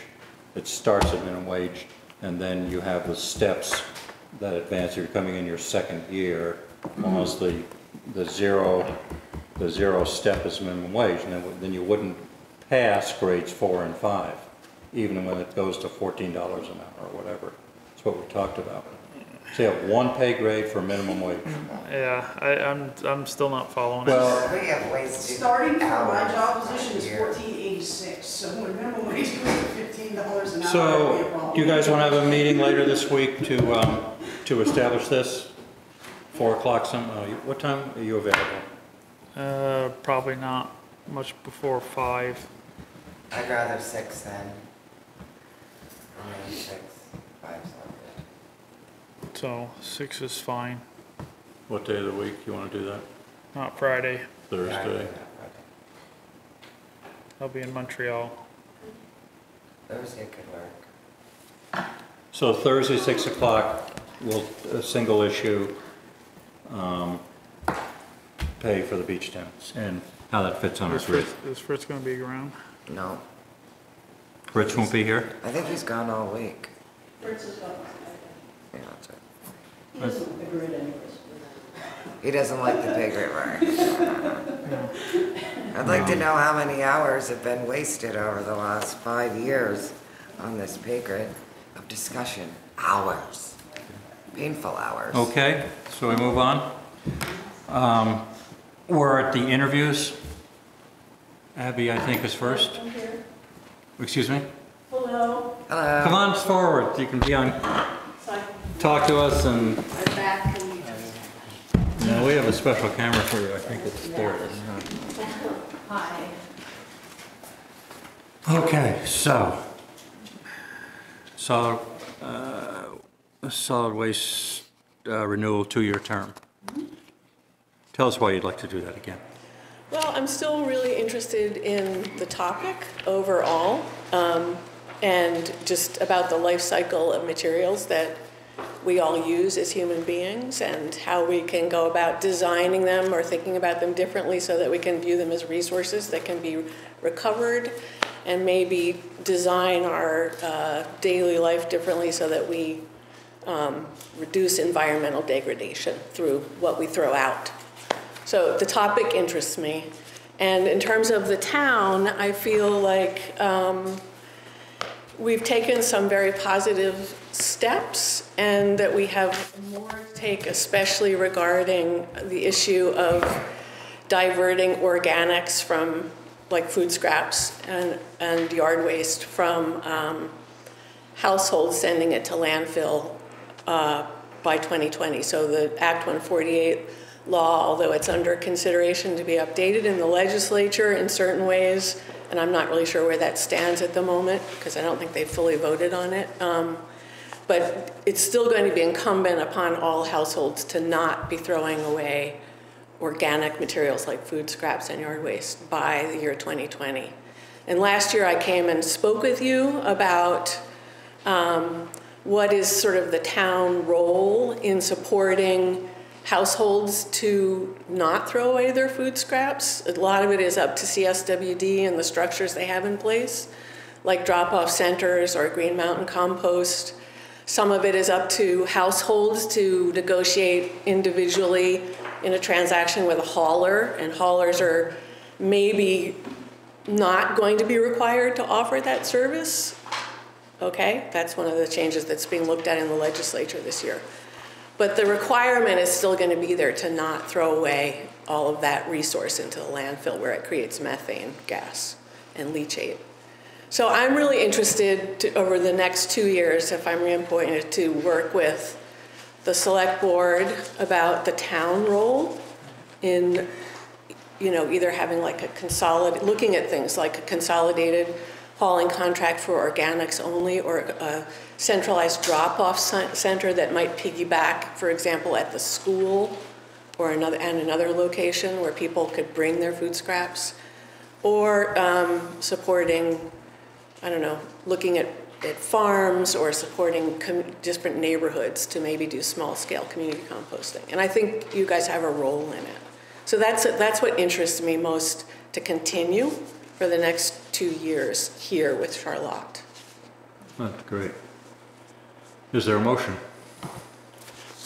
For Abby Falk to be reappointed as a representative to the Chittenden Solid Waste District Board of Directors for a 2-year term ending May 31st, 2020. 2020. Stop. I'll second that. Okay. There was a form that was required too for this renewal, which is due about now. It's at the end of the month. End of the month. Excuse me, you were going to say. Well, we're one of the places you can drop off your plastic bags and covering. I am flabbergasted as to how many people are bringing. I have to empty it like at least twice a week.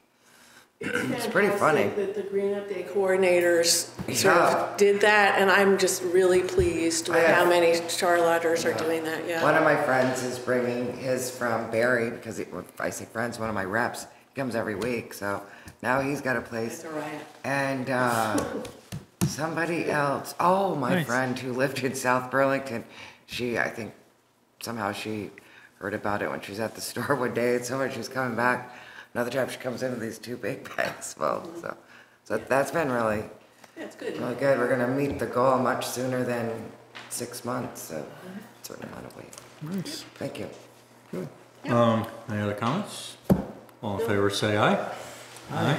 Thank you for volunteering, because you are thank you. really good at what you do. Thank you. Appreciate it. Thanks very much. Rachel?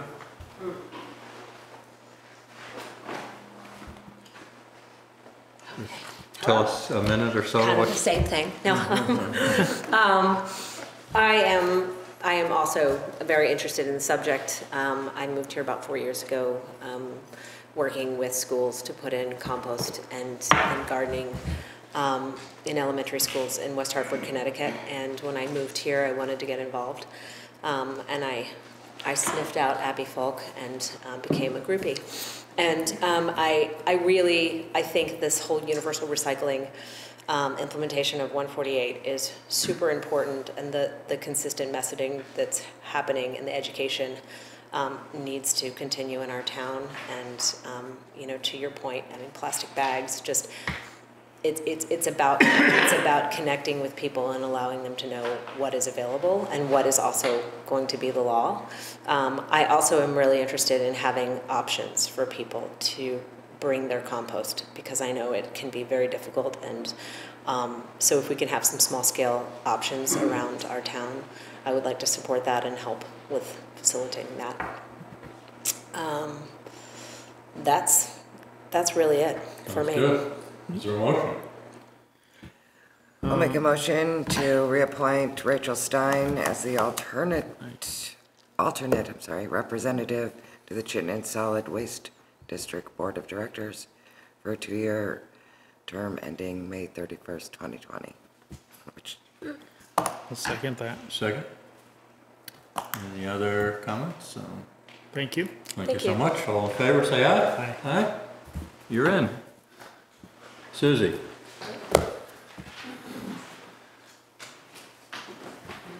Energy Committee. Oh, you're co-chair, huh?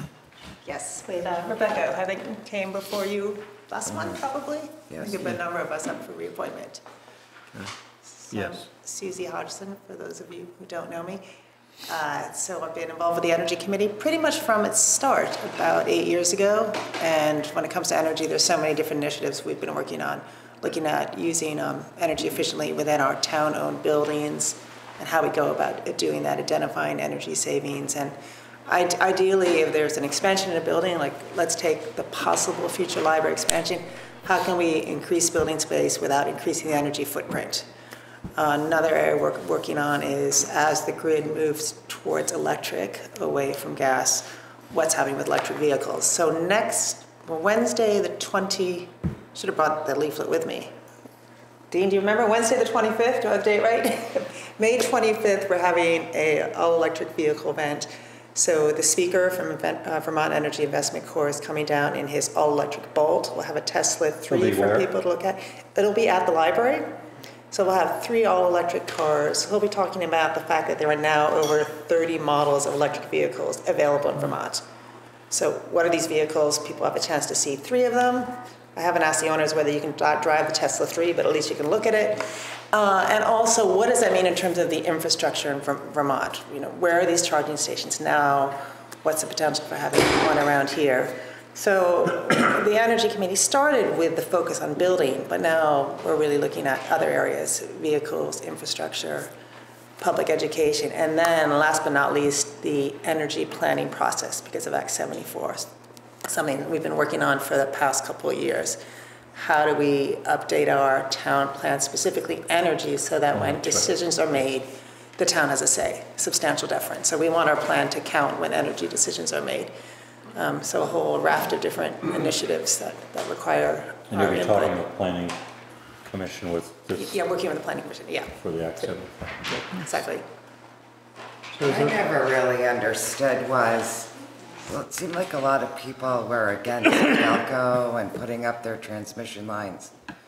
I mean, we spent a lot of money in attorney's fees and whatnot, and I understand why we did it.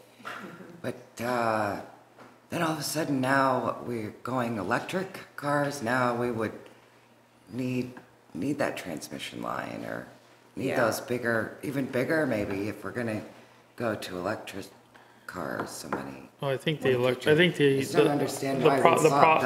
problem with the electric was the aesthetics, mostly.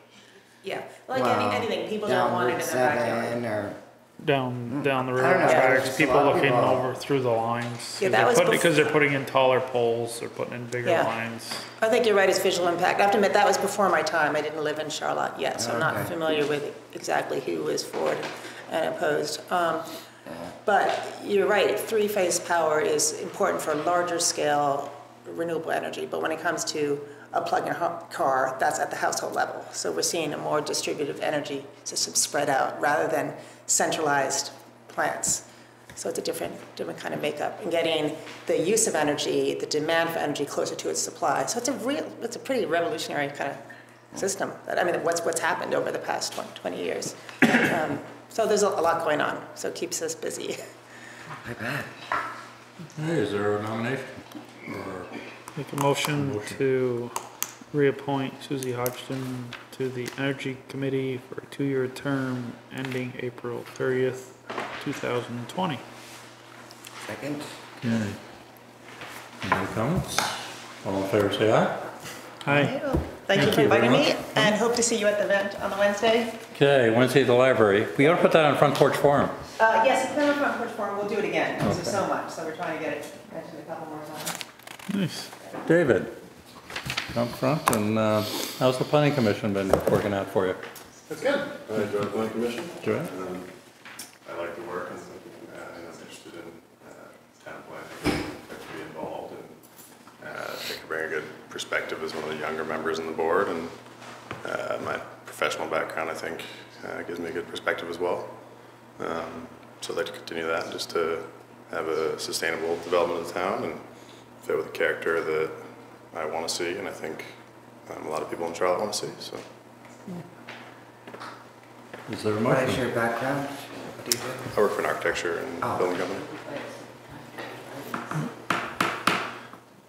So make a motion to reappoint David Kenyon to the Planning Commission for a 4-year term ending April 30th, 2022. Second. Is that, let me just see, there you are, 22? 2022, is that seconded? Yes. I just had a question. So have you guys been working on the town plan update yet? Very much, or you've been doing other issues? You know, town meeting, we approved the plan, but there were like 85 other issues. Have you been able to get into any of the issues? Not too much yet. No. On the regulations? Yeah, land use regulations. It's been a little bit. I've been out of town the last couple meetings, so I'm not fully up to speed, but. Yeah. Okay. All in favor of the motion? Yeah. Aye. Thank you.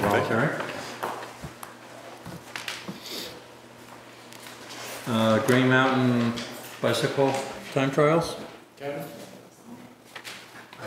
Hello.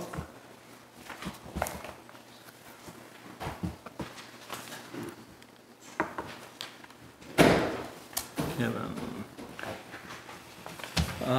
You want to just summarize for us? I saw a handout here. So this is an event that the Green Mountain Bicycle Club has been holding for at least a couple of decades on Greenbush. And there's 3 events planned for this summer. Actually, I have the dates here somewhere. Oh, May 17th, June 21st, and August 2nd, and each one is on a Thursday. Yeah. I expect there to be 20 to 30 riders. It's really weather dependent, and we'll have several people there helping, you know, kind of launch the riders. And it's not a mass start event. It's one rider goes off every 1 minute, so there's not going to be a ton of riders in the road. And we're going to have cones at the start-finish area, which is the start-finish area is a couple hundred meters south of the intersection of Thompson's Point Road. Yep. And to where you meet Route 7. yes. Yep. And I expect we'll have people there. I'll probably be showing up around 5:30 to set up the course, and then the event is at 6:30, and I think we'll be vacated by sometime around 8 o'clock. Okay, recreation. Anybody have any issues? Is there a motion? Sorry? Any issues on the bicycle time trials and the later recreation? No, just checking with Kevin to make sure he received kind of permission from Robert Mack to use the corner parking, and apparently he has. Okay. It's always been very well organized, it goes off this evening. No issue. The one thing I need to fix is Robert. I have Robert Reed. You better fix that. I keep reusing this. I again, it's the dates and stuff like that, but I've got big letters here to fix this. Yeah, I'll remember that one the next time I see him. yeah, I'll call him Robert. So have you been doing it 20 years or 30 years? Because here it says the event has been held for 30 years. The Dog Trail series has been, I think, around 30. I was in diapers at the time, but I think the series itself that GMBC has run has been around for about 30 years. And I think this particular course on Greenbush, it's probably 30 years, I would say, because I got involved about 25 years ago. So I seem to be a long-termer. I guess so. Okay, is there a motion? The only thing I see on the, oh no, that's a different thing. Never mind. I'll make a motion to approve Green Mountain Bicycle Club time trials for May 17th, June 21st, and August 2nd. Is that seconded? Yes. Any other comments from anybody? All in favor, say aye. Aye. Thank you, Kevin. Thank you for your time. Good to go. Okay, now Bill is up. Recreation Beach Party. Yes, sir.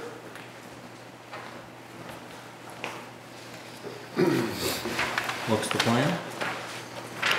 The same weekend that we had it last year, July 14th. Pretty much no changes in the itinerary. A 4 o'clock start, going to about 8 o'clock. Everybody in the town is invited. We have sponsors for all the food, potluck. The band will be playing. And I think Fire and Rescue have been notified and notarized on there. And Abby has also been notified and will either provide or I will pick up the trash and recycling receptacles for the event. There'll be a bouncy house and probably not water sports that we've had in the past. The water is still high and probably will be too high for that, but hopefully the docks will be in. And cold. Yeah. July 14th. It's probably a good idea to do it on like the, whatever it is, the second or third Saturday of July. Like we do the parade, it's always the second Sunday of October. That way, maybe the town would, that's possible. Sorry? If it's possible to keep it on the same weekend, you know, the date changes, but pick a. Right, and that's a consistency aspect, which I think is popular for attendance. Yes. And also, we found we did have it later in the summer, in August once, and we found that most of the town is preoccupied with other things. But this is an earlier, right after July 4th weekend kind of event. I think it seems good. Seems to be growing. Is there a motion to approve? I'll make a motion to approve the Charlotte Recreation Beach Party for July 14th at the town beach. Second. Any other comments? I would just like to note that we do waive the beach parking fee for those 4 hours or so to make it even more attractive to townsfolk to be able to come. All in favor of the motion, say aye. Aye. Thank you. Thank you. And you're up again. Mozart concerts? Yeah. I'm the volunteer coordinator for the Vermont Mozart Festival, and as part of that, the director has, in part of outreach to smaller communities, has, with my suggestion, deemed that Charlotte has a very attractive beach venue for the Mozart Festival.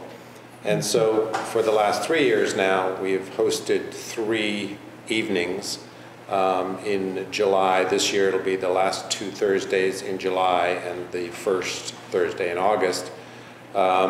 and we've hosted the Vermont Mozart Festival at the beach. This is a revenue generator with regards to parking. We do charge the regular parking fee for all attendees. Season beach pass holders, of course, are free. And the event itself, there is no admission fee for the event itself. I do a pass the hat, which goes directly to the musicians. Otherwise, it is a BYO picnic event, and has been growing significantly in popularity, of course being weather-based, but it's a lovely classical evening on the waterfront, and I think Charlotte's fortunate to be able to host this. Yeah, you do a nice job. Yeah, it's beautiful. Is there a motion? Now, the first date is July 19th. Okay. So make a motion to approve the Mozart at the beach on July 19th, 26th, and August 2nd by the Recreation Committee. Second. Okay.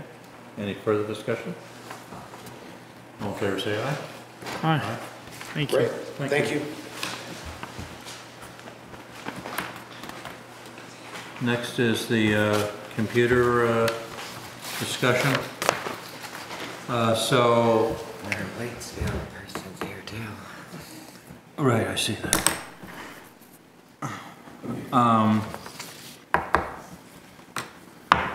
So you want to summarize where we're at on this, Dean? With regard to computer network support, my understanding is the check runs have gone okay the past couple times, and reconciliations went okay. Yep. So, I guess just to clarify something that was said as far as the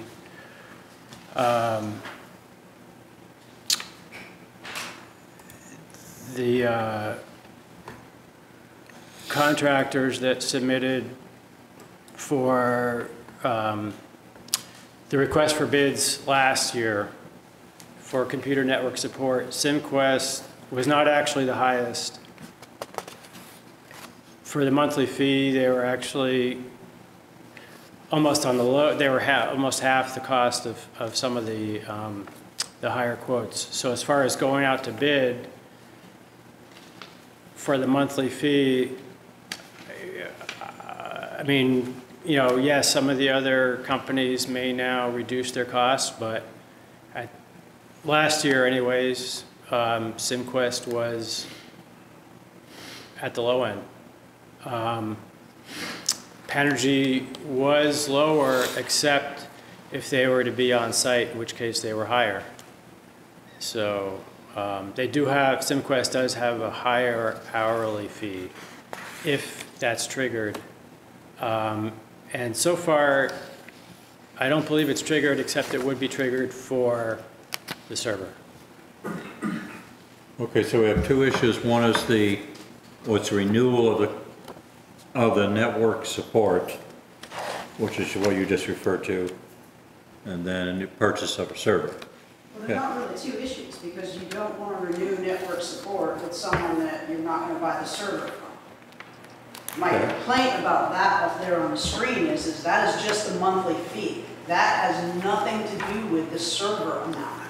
So when we put it out for bid, it was with the understanding that we were going to have a server that needed to be replaced. The problem is that we didn't get any nuts and bolts numbers on that server. So that right there is just monthly service. Nowhere on that piece of paper up there does it say anything about the server amount. So we have no idea what these other companies would have charged us for hardware and installation. That's correct. So I also asked, I mean, they are two different discussions, and I think you should keep them separately, keep them separate in terms of talking about the server and talking about network support.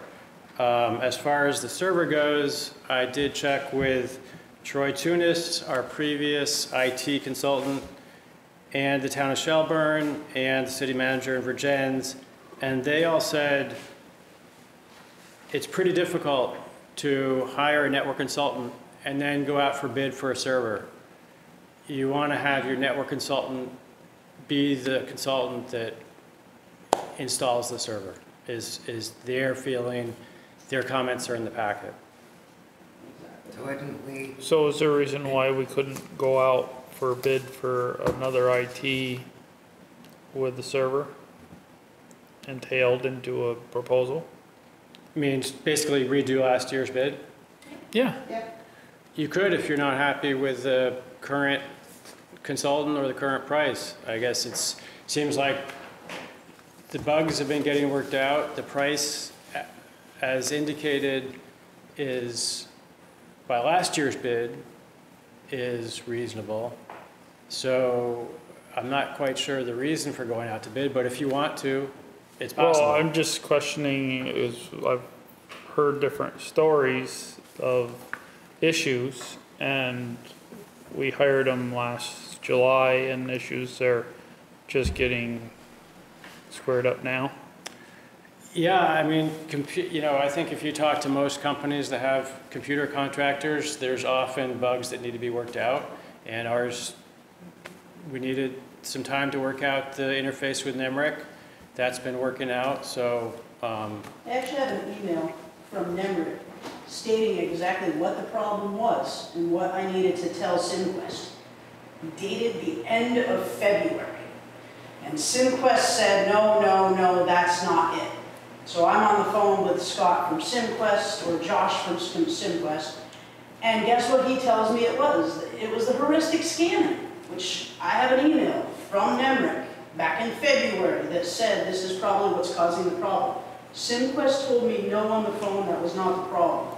Here we are now in April, and the guy who fixed our problem tells me that's what the problem was. So I'm sorry, but we were suffering for months. And I was the go-between between NEMRIC and SimQuest, giving the ideas of what needed to be done, and I was dismissed. And to come to find out that the same information I gave them was what the problem was. So the bugs are being worked out, but SimQuest is not a fan of NEMRIC. Mary. I would simply like the net support to be put out to bid. Possibly we're going to get the same thing. I would hope that there would be someone out there that would be just a little bit smaller and a little bit more user-friendly. I remember when SimQuest came in and we were talking to them before the bids came in, before they chose them, whatever. I said, the last thing I want is, the first thing I want is when I call on the phone, I want a person. I don't want to have a different person every time I call. I don't want to have to relay the same information to a different person over and over because you always get a different person and you have to explain to them how the system works. That is exactly what we have. And honestly, we are so tiny that for us to call with a problem and basically get an answering service and then we're given a ticket number, then we're asked if it's really important or if we could wait. Then someone else calls you back. Then that person communicates with Dean for a problem on our computer because they have this whatever way they go around. So I have the problem. I'm sitting at my workstation. It doesn't work very well. And for Nicole in Recreation, she's been blocked on so many websites, it's crazy. She should be able to just call and say, I need this website because of the work I'm doing. I need to contact this person, this company. She should just be able to make the call, okay? She shouldn't have to go through someone else go through Dean, then he gets a ticket number, and then that person calls, but he doesn't call Nicole, he calls Dean, and maybe by the time he calls Dean, maybe there's another website that she can't get onto. It's so cumbersome. So please put it out to bid and see what we get. Let me ask you, so we're in need of a server. I mean, do you have, And you say at the same time, we are investing in a server. We need a server Give us the upgrade. amount. do you And have the tech support people as part 2 of their bid offer a server and that equipment, so you, Yeah, because the two need to work together. I mean, the person doing the tech Okay. support needs to be one who does the service. well, I didn't want to do them separate for all the reasons you're saying. You have a tech support guy and we go get a low bid for a server and he's not comfortable with it. Right. So we would put, Yeah. okay. You know, but I think we need more hard numbers on the actual hardware than just the IT stuff, because that's a big number. And like Dean said, you know, they came in low except for their hourly rate, but the whole server installation is their hourly rate. So, and then that's only the hourly rate if it's Monday through Friday, 8 to 4 or 5. And if it's after those hours, then it's different. So I think the server should really be a big part of that request for bid too, so you have a better idea of what you're actually going to spend. So, does that make sense to everybody? It's fine. I don't agree with everything they said, but if the will of the board is to go out to bid, that's. But you'll have, what I'm hearing is the tech support guy will provide a bid for the server. Right. That way, Yeah. they're all tied together. You've got a series of bids, but there may be different servers, different equipment, Then you're comparing but apples to they will be apples. compatible with the technician and the equipment that he bids on, Right, and what's required by the town. and what's required by You the know, town. well, what we need to last a certain amount of time. Okay. So, I don't think we need a motion, do we, or Yep. you want a motion? Is there a Yeah, motion? you probably do. Somebody want to make a motion? I'll make a motion to put a proposal out for computer network support for bids, I guess I should say, Well, support and computer. server. And server. You also have to notify Simquest that you're going to put it out to bid, because otherwise your contract will automatically renew. That'd be a separate motion. Oh, so was that motion seconded? Yes, I'll second Okay. the motion to put it out, to get an IT and So what's the lead time that we have to give SimQuest? I think last time you said 30 days. I mean, I can't see that being a problem.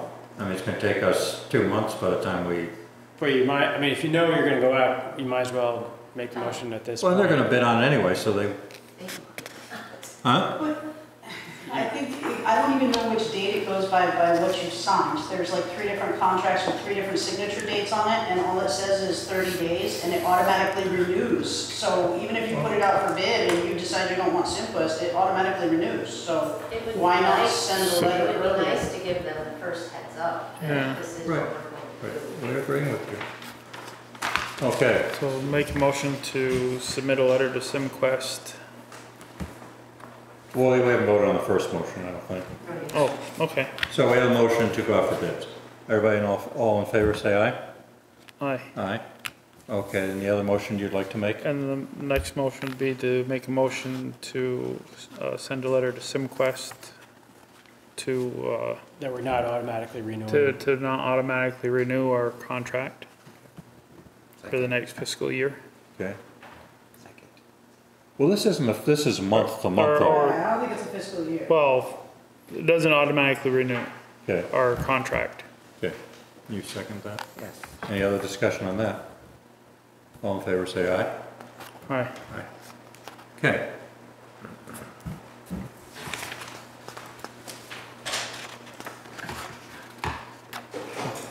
Next topic. Next topic, Waitsfield Champlain Valley Telecom. Petition for installing fiber optic within the Mutton Hill area, Brindle Road. You're a familiar face. Right. You've been here for a few years, haven't you? Absolutely. Why don't you give us a summary, because you're a lot smarter than we are. Well, I just have a question first. Have you done Bean Road yet? Which road? Bean. Bean, Connects part to of Bean is going Prindle. to be done. When? The serving area that we're working on only goes up some of the way up Bean Road, but it'll all be done eventually, I think. I'm a contractor, I'm not on the end with some of this, that I do what they give me, but I think the plan is to spread fiber out the entire town, so. So, yeah, go ahead. That's not for amplification, it's just for the Yeah. recording. Why don't you introduce yourself and... Yeah, my name's Rob Peterson, I'm a contractor working for Waitsfield Tel, I'm the representative here today. The plan, there's two separate requests. One is on Prindle Road, which is part of a bigger project that includes parts of Heinsberg and Charlotte. All this work has been reviewed with Junior Lewis, with the town. And the rest of the roads that are listed, that were listed on the board a minute ago, Lime Kiln Road, Mutton Hill Drive, Mutton Hill Road, Sutton Place, are all part of another undertaking, Westgate Road. And so existing, right now, it's buried plant, there's no poles. We'd like to attach the poles if they're there. They're not present at these locations, so we will proceed to bury to get the fiber optic to where it needs to be. Oh, you will bury the lines? That's what we're doing. Oh, so you're That's what this is about. Oh, so you're putting the fiber optic and you're burying lines to the poles, but the poles still have... No, there are no poles. That's what I'm saying. Like on Mutton Hill Drive there's no poles, so we need to bury, rebury for service. And the same with Prindle, as they bury lines? Correct. There's two poles that end, I don't know what happened, there's a space in between with nothing, and we need to span that location, so we will bury between the poles. Or we propose to, anyway. When will this work start? Pardon me? When will the work start and complete? Sometime this summer. Okay. Summer, fall. They're anxious to get, specifically Prindle, they're anxious to get going on that. The other roads are north of here, off of, Church Hill Road. Church Hill Road. Okay, a lot of those roads are off of there. Lime Kiln is north of there, off of 7. And so that's all one project that way. That's behind the Prindle Road job in as far as focus, so. Okay. I'm noticing some of the culverts, is that, you've got all the figured out in terms of going under the culverts and? Well, we typically avoid them totally. We're typically in back of them or in front of them or off the end of them. We don't get involved with going over them. Never a good idea, so. So I see with these petitions, the full select board signs, there's 3 of us here, which is a quorum, so that'll be fine. So you want to do these on one motion, or whatever your pleasure is, somebody? There are 2 petitions, so I would do. 2 different motions, okay. Do you have the paperwork in front of you here? Or somebody want to do it? Go ahead, Frank. Make a motion for underground fiber optics for a petition for use of the right-of-way for Prindle Road for approximately 500 feet. Second. Okay. Any other comments, questions? All in favor, say aye. Aye. Aye. Do you have a master you want us to sign, or just pick one? You can sign one of those. Okay. And is there a second motion? Make a motion for a petition for the use of the right-of-way by Champlain Valley Telecom for Mutton Hill Drive, Mutton Hill Road, Sutton Place, Lime Kiln Road, and Westgate Road for underground fiber optics. Second.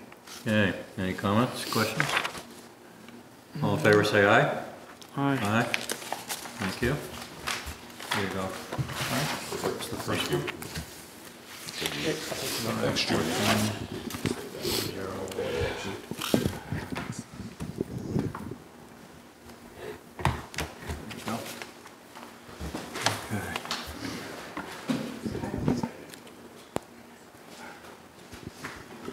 Roadside Vegetation Management Plan.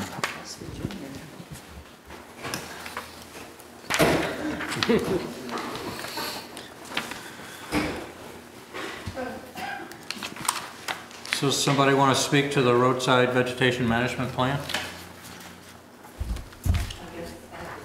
Okay. Junior and I are here together on this. This is something that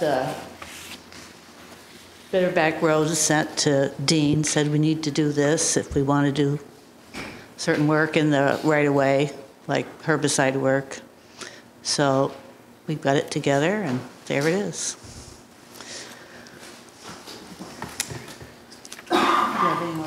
So is it basically to deal with what we call invasives? I guess the state has a different name for it, but. For us it is. For other towns, they routinely use herbicide on guardrails and around posts, and so any use of herbicide in the right-of-way requires this.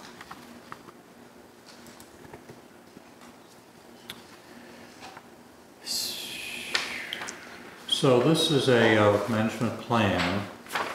Does this have a duration, or it's just for the season, or long? That's our plan for now. So that goes into the ag people that supervise herbicide.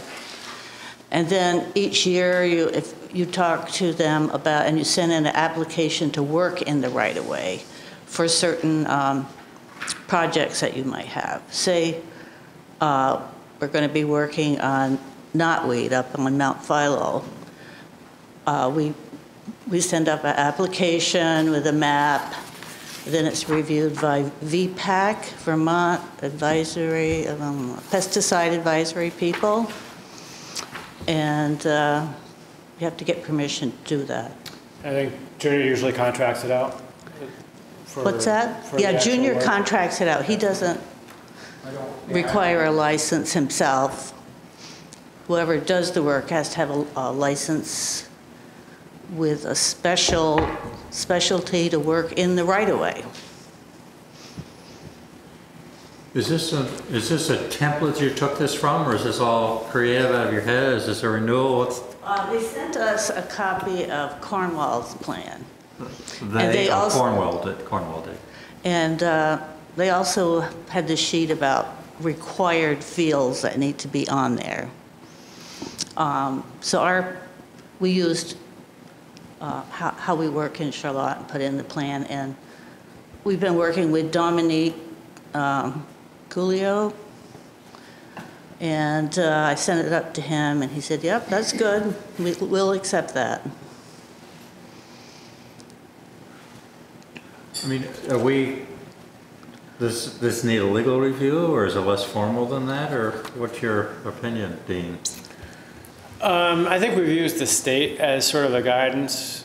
When she said Cornwall. Oh, well, and the state, Dominique's from the state. Oh, okay, he's from the state, okay.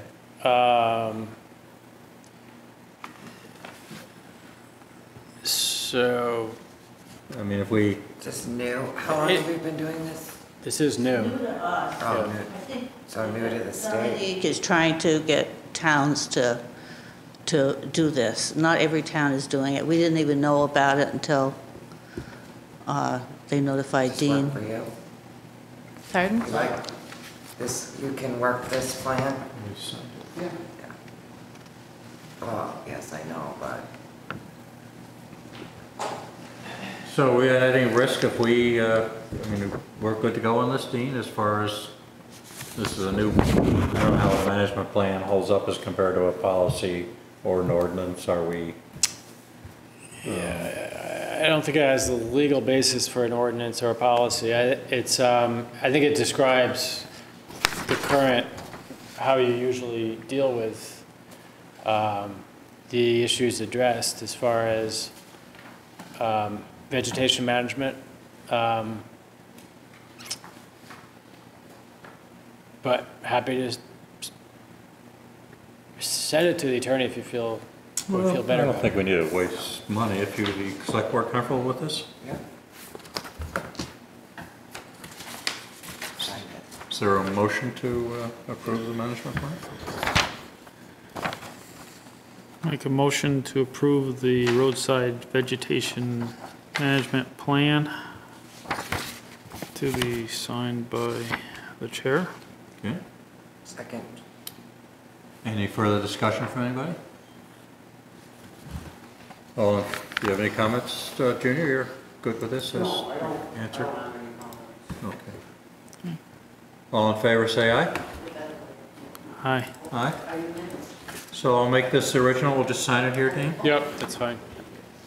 I think there's just space for one, so you might, or you can, I'll sign it. Well, the motion said, unless more people want to sign it, today's Okay. 14.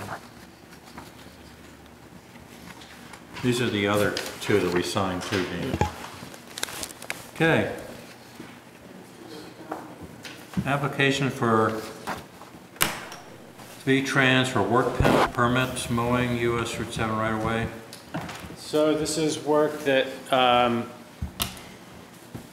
road commissioner does that's on town land, the Charlotte Park and Wildlife Refuge, but it's in the road, it's in the US 7 right away because the state doesn't mow sufficiently to address the wild parsnip. So we're required to apply for this permit, which we've done for several years, that they call it an access and work permit, I believe. Okay, well, I'll make a motion to approve the application to VTrans for work permit for mowing within the US 7 right-of-way in the Charlotte Park and Wildlife to control wild parsnips. Is that seconded? I'll second that. Any other comment from folks? Everybody's good with this? I'll just note that, yeah, it's been Jenny that's been the point person that's facilitated the applications. Okay. So Jenny, last year, Dorothy Hill and I were talking and she was like freaking out about how much wild parsnip was in Shelburne. You know, on the Route 7, on Route 7's right away. So. Yeah, and when we, part of the reason we did the Route 7 mowing on the parkland and now on the Galbraith property is because the state can't mow on the request of a town or a property owner. They just don't have the resources to do that. So, so it's true. There's a lot of wild parsnip on sections, and they were doing. I guess she called, if I'm remembering correctly. It was on their list of things to do, but there are other priorities to You want to make a friendly amendment to have it authorize the chair to sign this? Sure, I'll make a friendly amendment to authorize the chair to sign. Okay. Everybody's good with this? All in favor, say aye. Aye.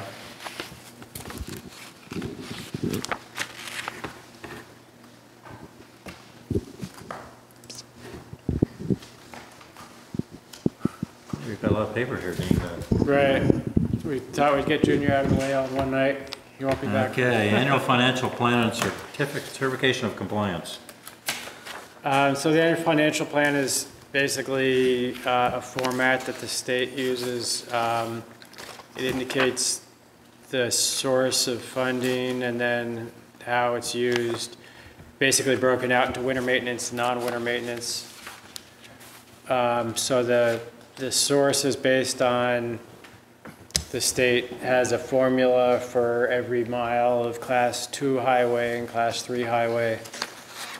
And then the balance is made up out of the tax, what we raise in property taxes. At this point, it's an estimate. So, you know, we don't know exactly what the legislature is going to approve. We don't know exactly what the road expenses are going to be, but this is the budget. So you signed that one to say, this is how we, that we raise a sum of at least $300 per mile. And that's that one. So there's two documents here, right? One is the financial plan. Yeah. This is inventory, is that a separate document? That is, that indicates that the town meets the state standard of, from January 23rd, 2013, and also that we have an up-to-date inventory of roads, bridges, causeways, culverts, retaining walls. I don't think we have that many retaining walls. So is there a motion to approve the financial plan and the certificate of compliance? Huh? Yeah, a motion to approve the financial plan for town highways and the certificate of compliance for town road and bridge standards. And you're good with these? Oh, is that seconded? Yes, second. You're good with these? Yes. So it looks like all of us signed, so no other questions? All in favor say aye. Aye. And we'll sign these real time here.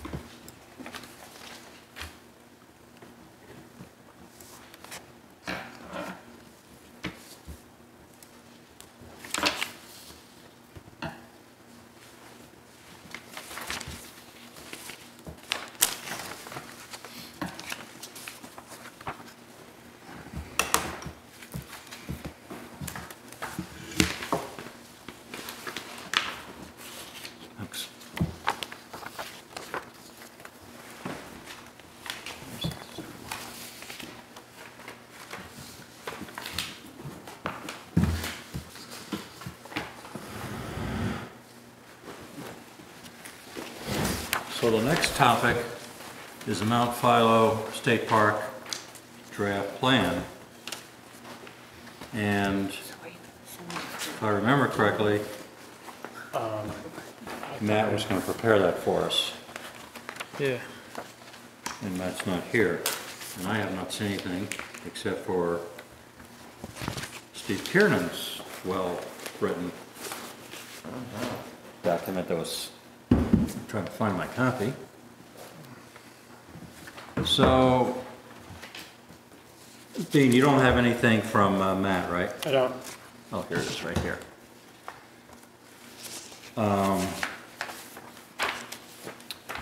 This is due when? The end of May? End of May, yep. So Steve has put together, everybody read that? A nice, his view and summary and some recommendations, and appreciate all the time you put into that.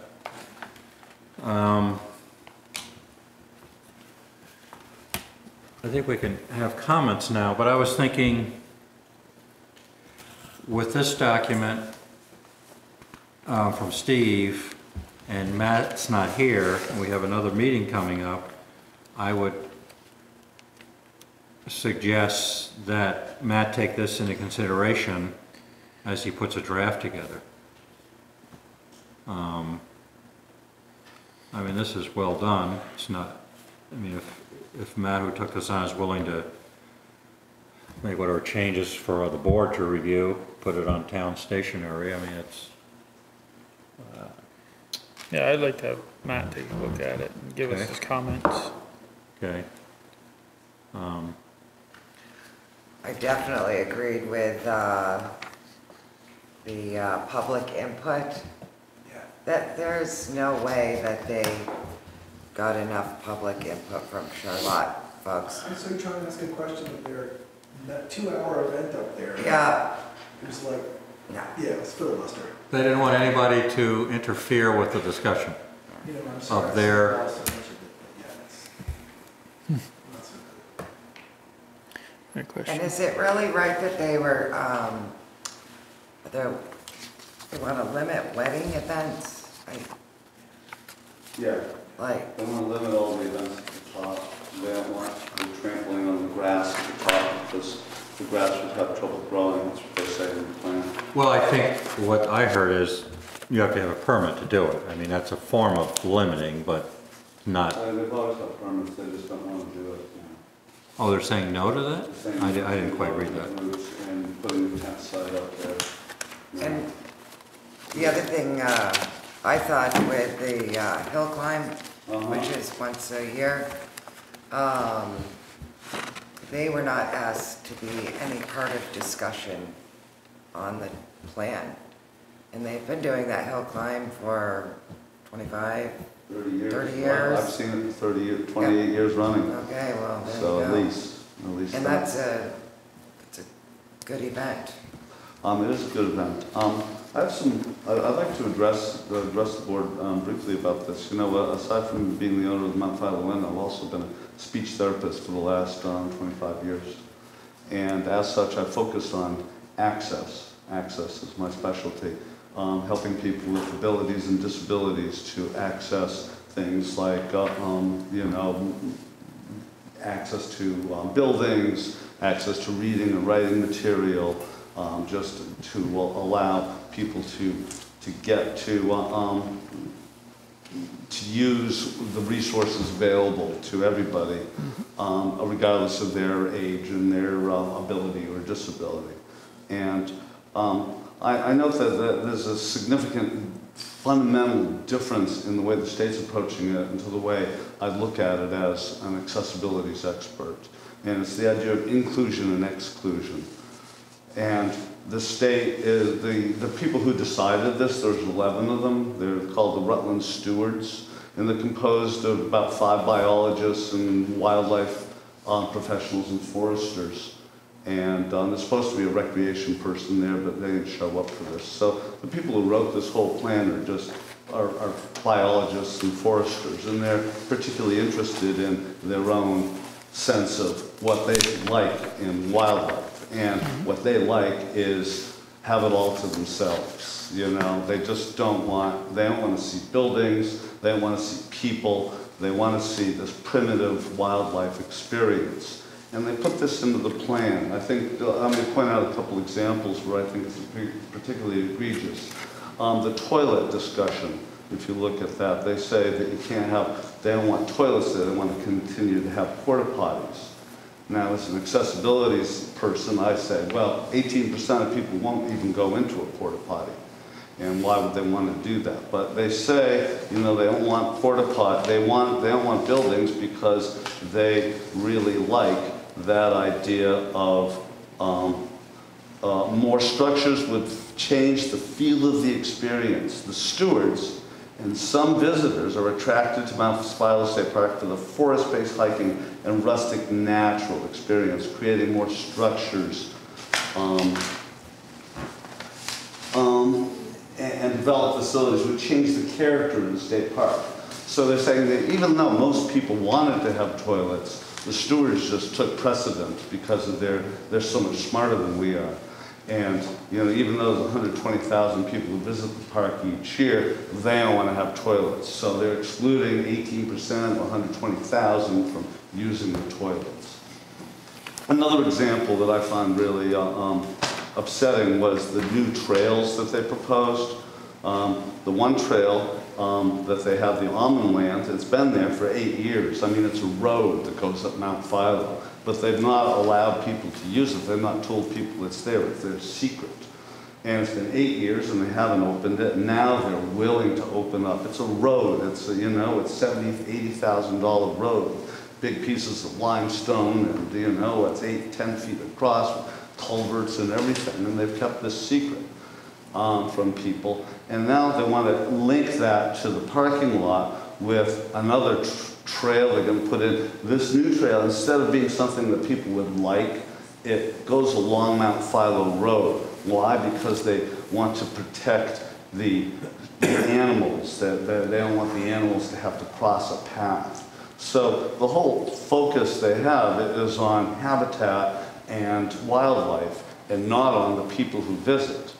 And that's antithetical to what most people like, and you know, there's statistics and stuff to back this up. For example, they have the statewide comprehensive outdoor recreation plan called SCORP, which is a plan that they put together, a research thing that talks about what people need in a metropolitan area. What are people looking for recreation?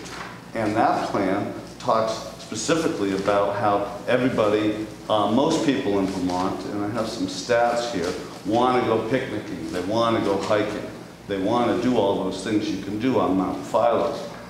But the state and the Forest Parks and the Recreation Group, they don't want people to do that. They're going to exclude people. They're going to reduce parking by at least, well, the 40 spaces that are on the field to protect the shrubland.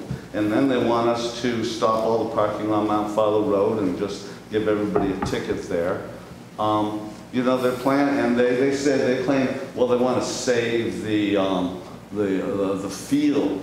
Well, they did such a great job of saving the field. It's full of parsnip and burdock. You know, you can't even walk through it. They've done such a bad job at taking care of it.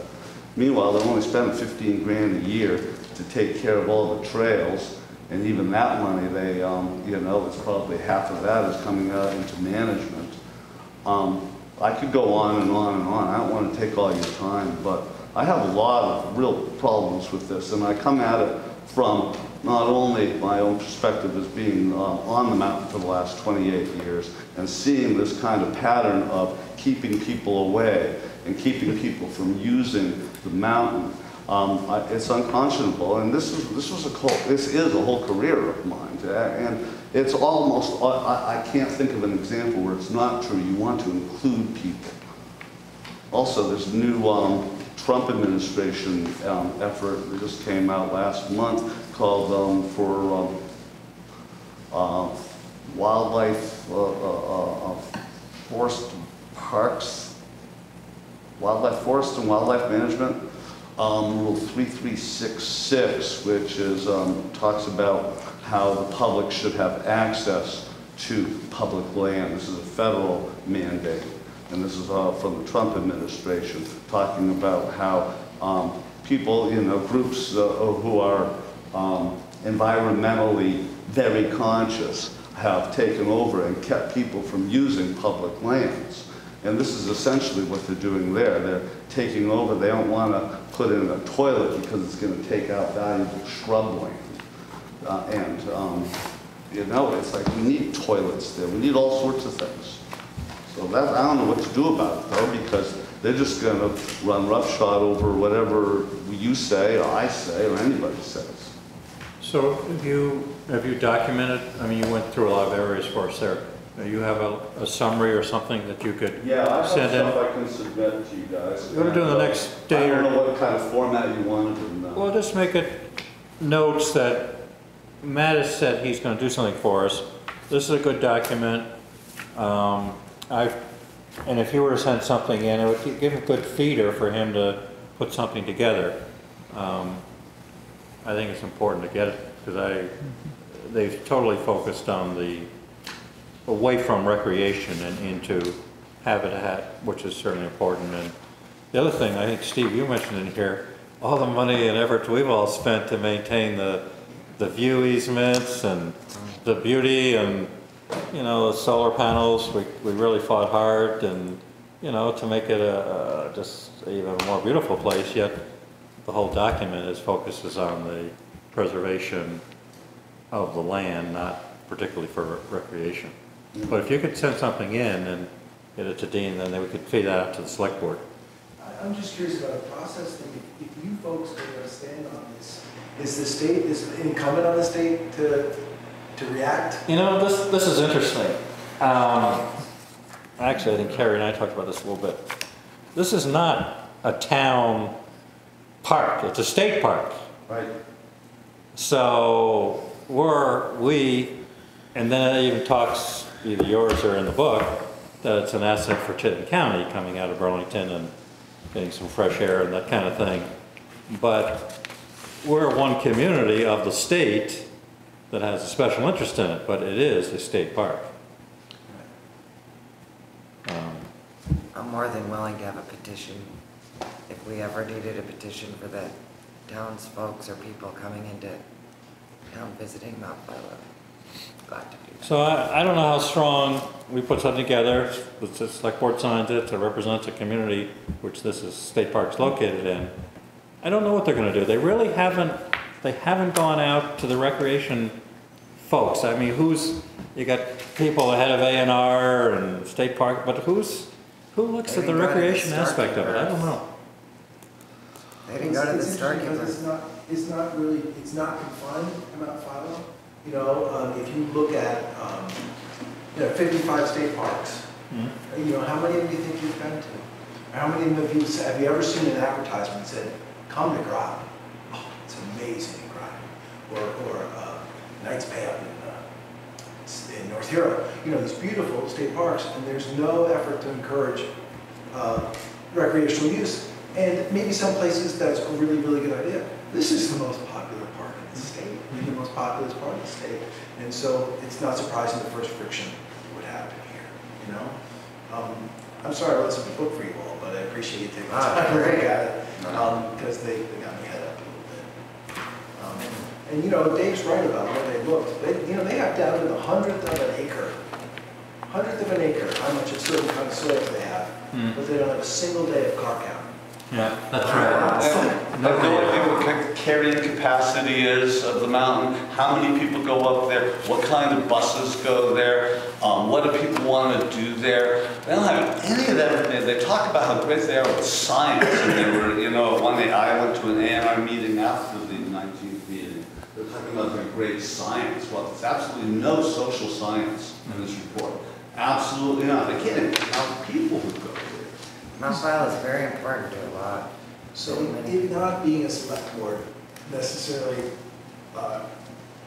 question, I appreciate you taking time with it. Really, I don't know what we can do, because as you're saying, you know, we don't have any jurisdiction over this, and they just want to get her done. You know, there's no reason you guys can't, like your document here, there's no reason why you can't submit that. Because it says they want questions, and I think it tells you where to send it. That's where this began, this is my filing to the state. But I thought you folks would be interested in seeing. We are. I'd say, however you want to handle what you've got, I'd say send it in. We may use it, we may replicate a lot of it, but so what? The more people that send in, I think, you know, that are up in arms about this, the better off we are.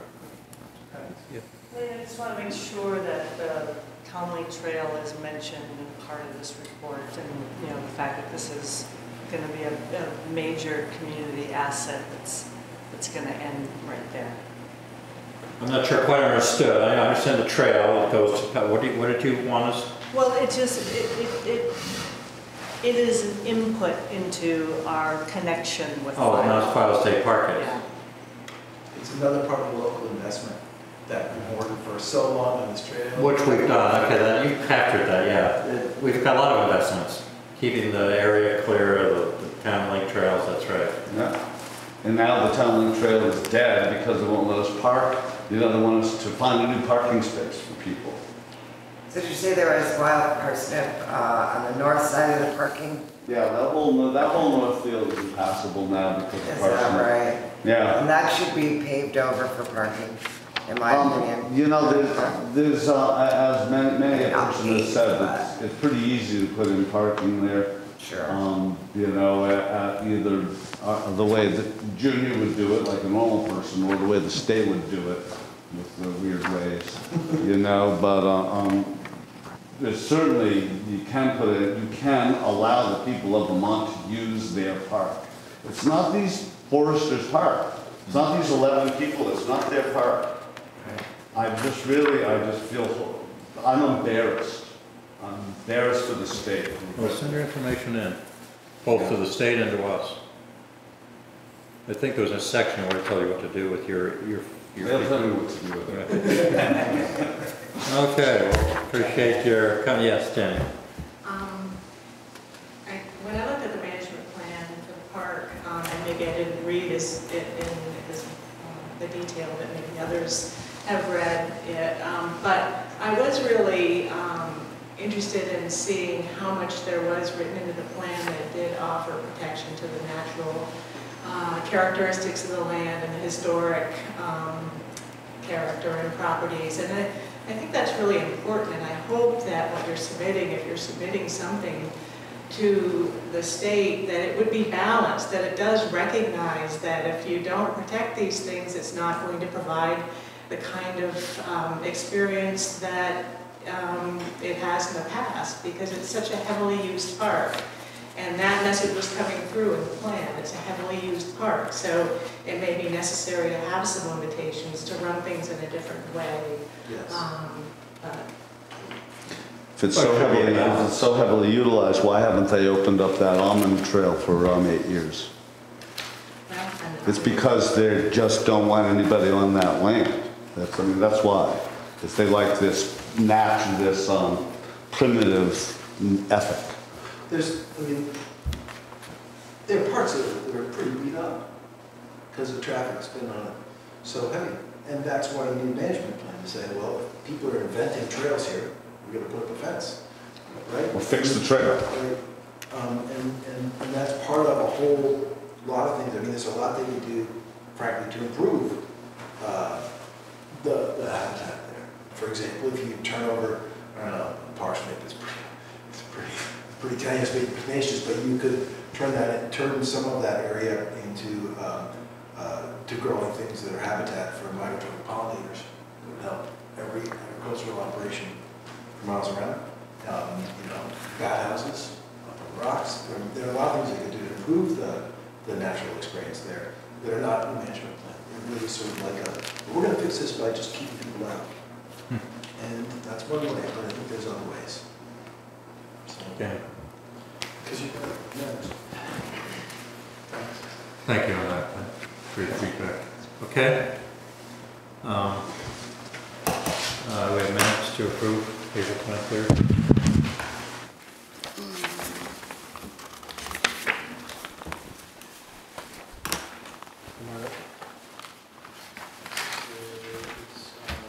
Is there a motion to approve the minutes here of 23rd as may be amended? Motion Okay. to approve the minute.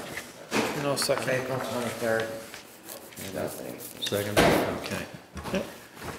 Anybody have any inputs? I didn't see anything wrong with. I didn't either. The only thing I saw that could be filled in was it came out of executive session.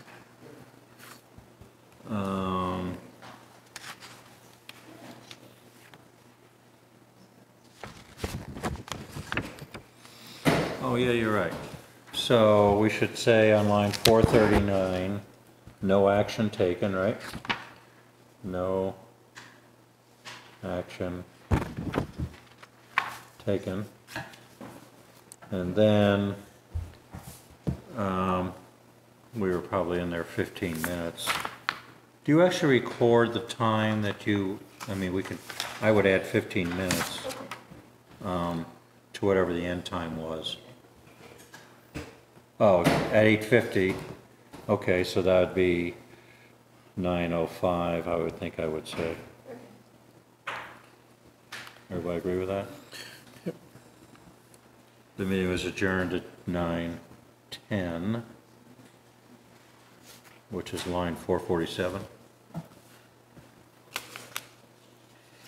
So on line 332, it says, Mr. Morrison suggested an ad hoc committee to review and update the policies, which must amend the affordable housing.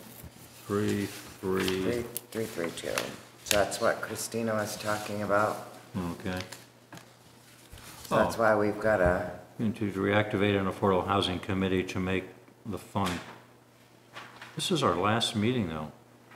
We were talking about ad hoc, though. She's right about that. It was in the... Oh, I think... They're not updating the policies unless we have the committee, an appointed committee. These minutes don't say anything about, do they, updating policies? I was surprised. Yeah. We wouldn't have gone that far, I don't think. I do remember it being ad hoc.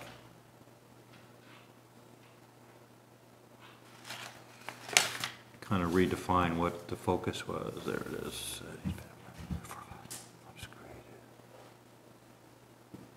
Oh, here's the ad hoc, I got you, yep, on line 332, yep. Well, that's, I mean, that, I don't think it's wrong then. This is what was said, right?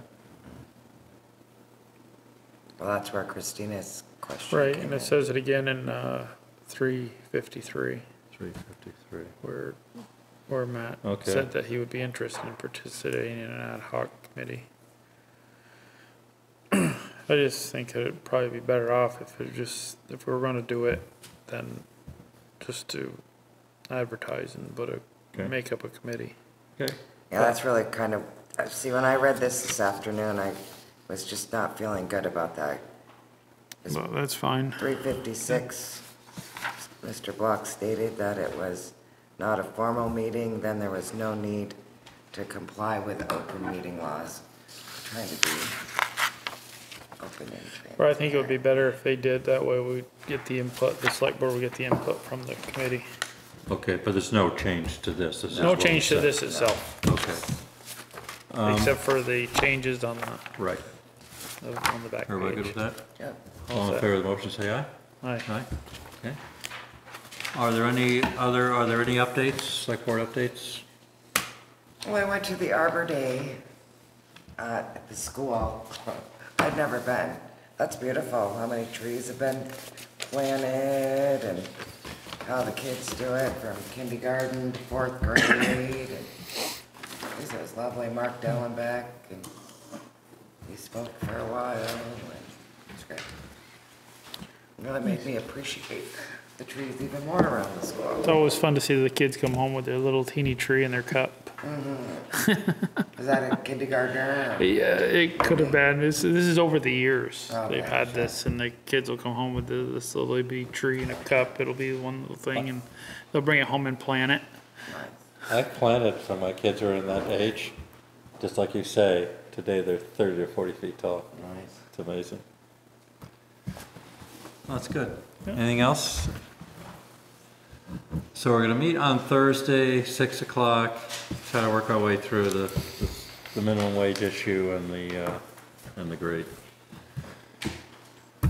And I'll give Matt a call, and it's Yeah, kind of important for him to be hopefully Matt will be here. And somebody said Fritz still won't be back? I'll be back. I'll give him, I can send him a text or something, call Matt and Fritz. Okay, is there a motion to adjourn? Yes. Okay, I'll second that. all in favor? Aye. Okay, we're adjourned. Yay, look at the time.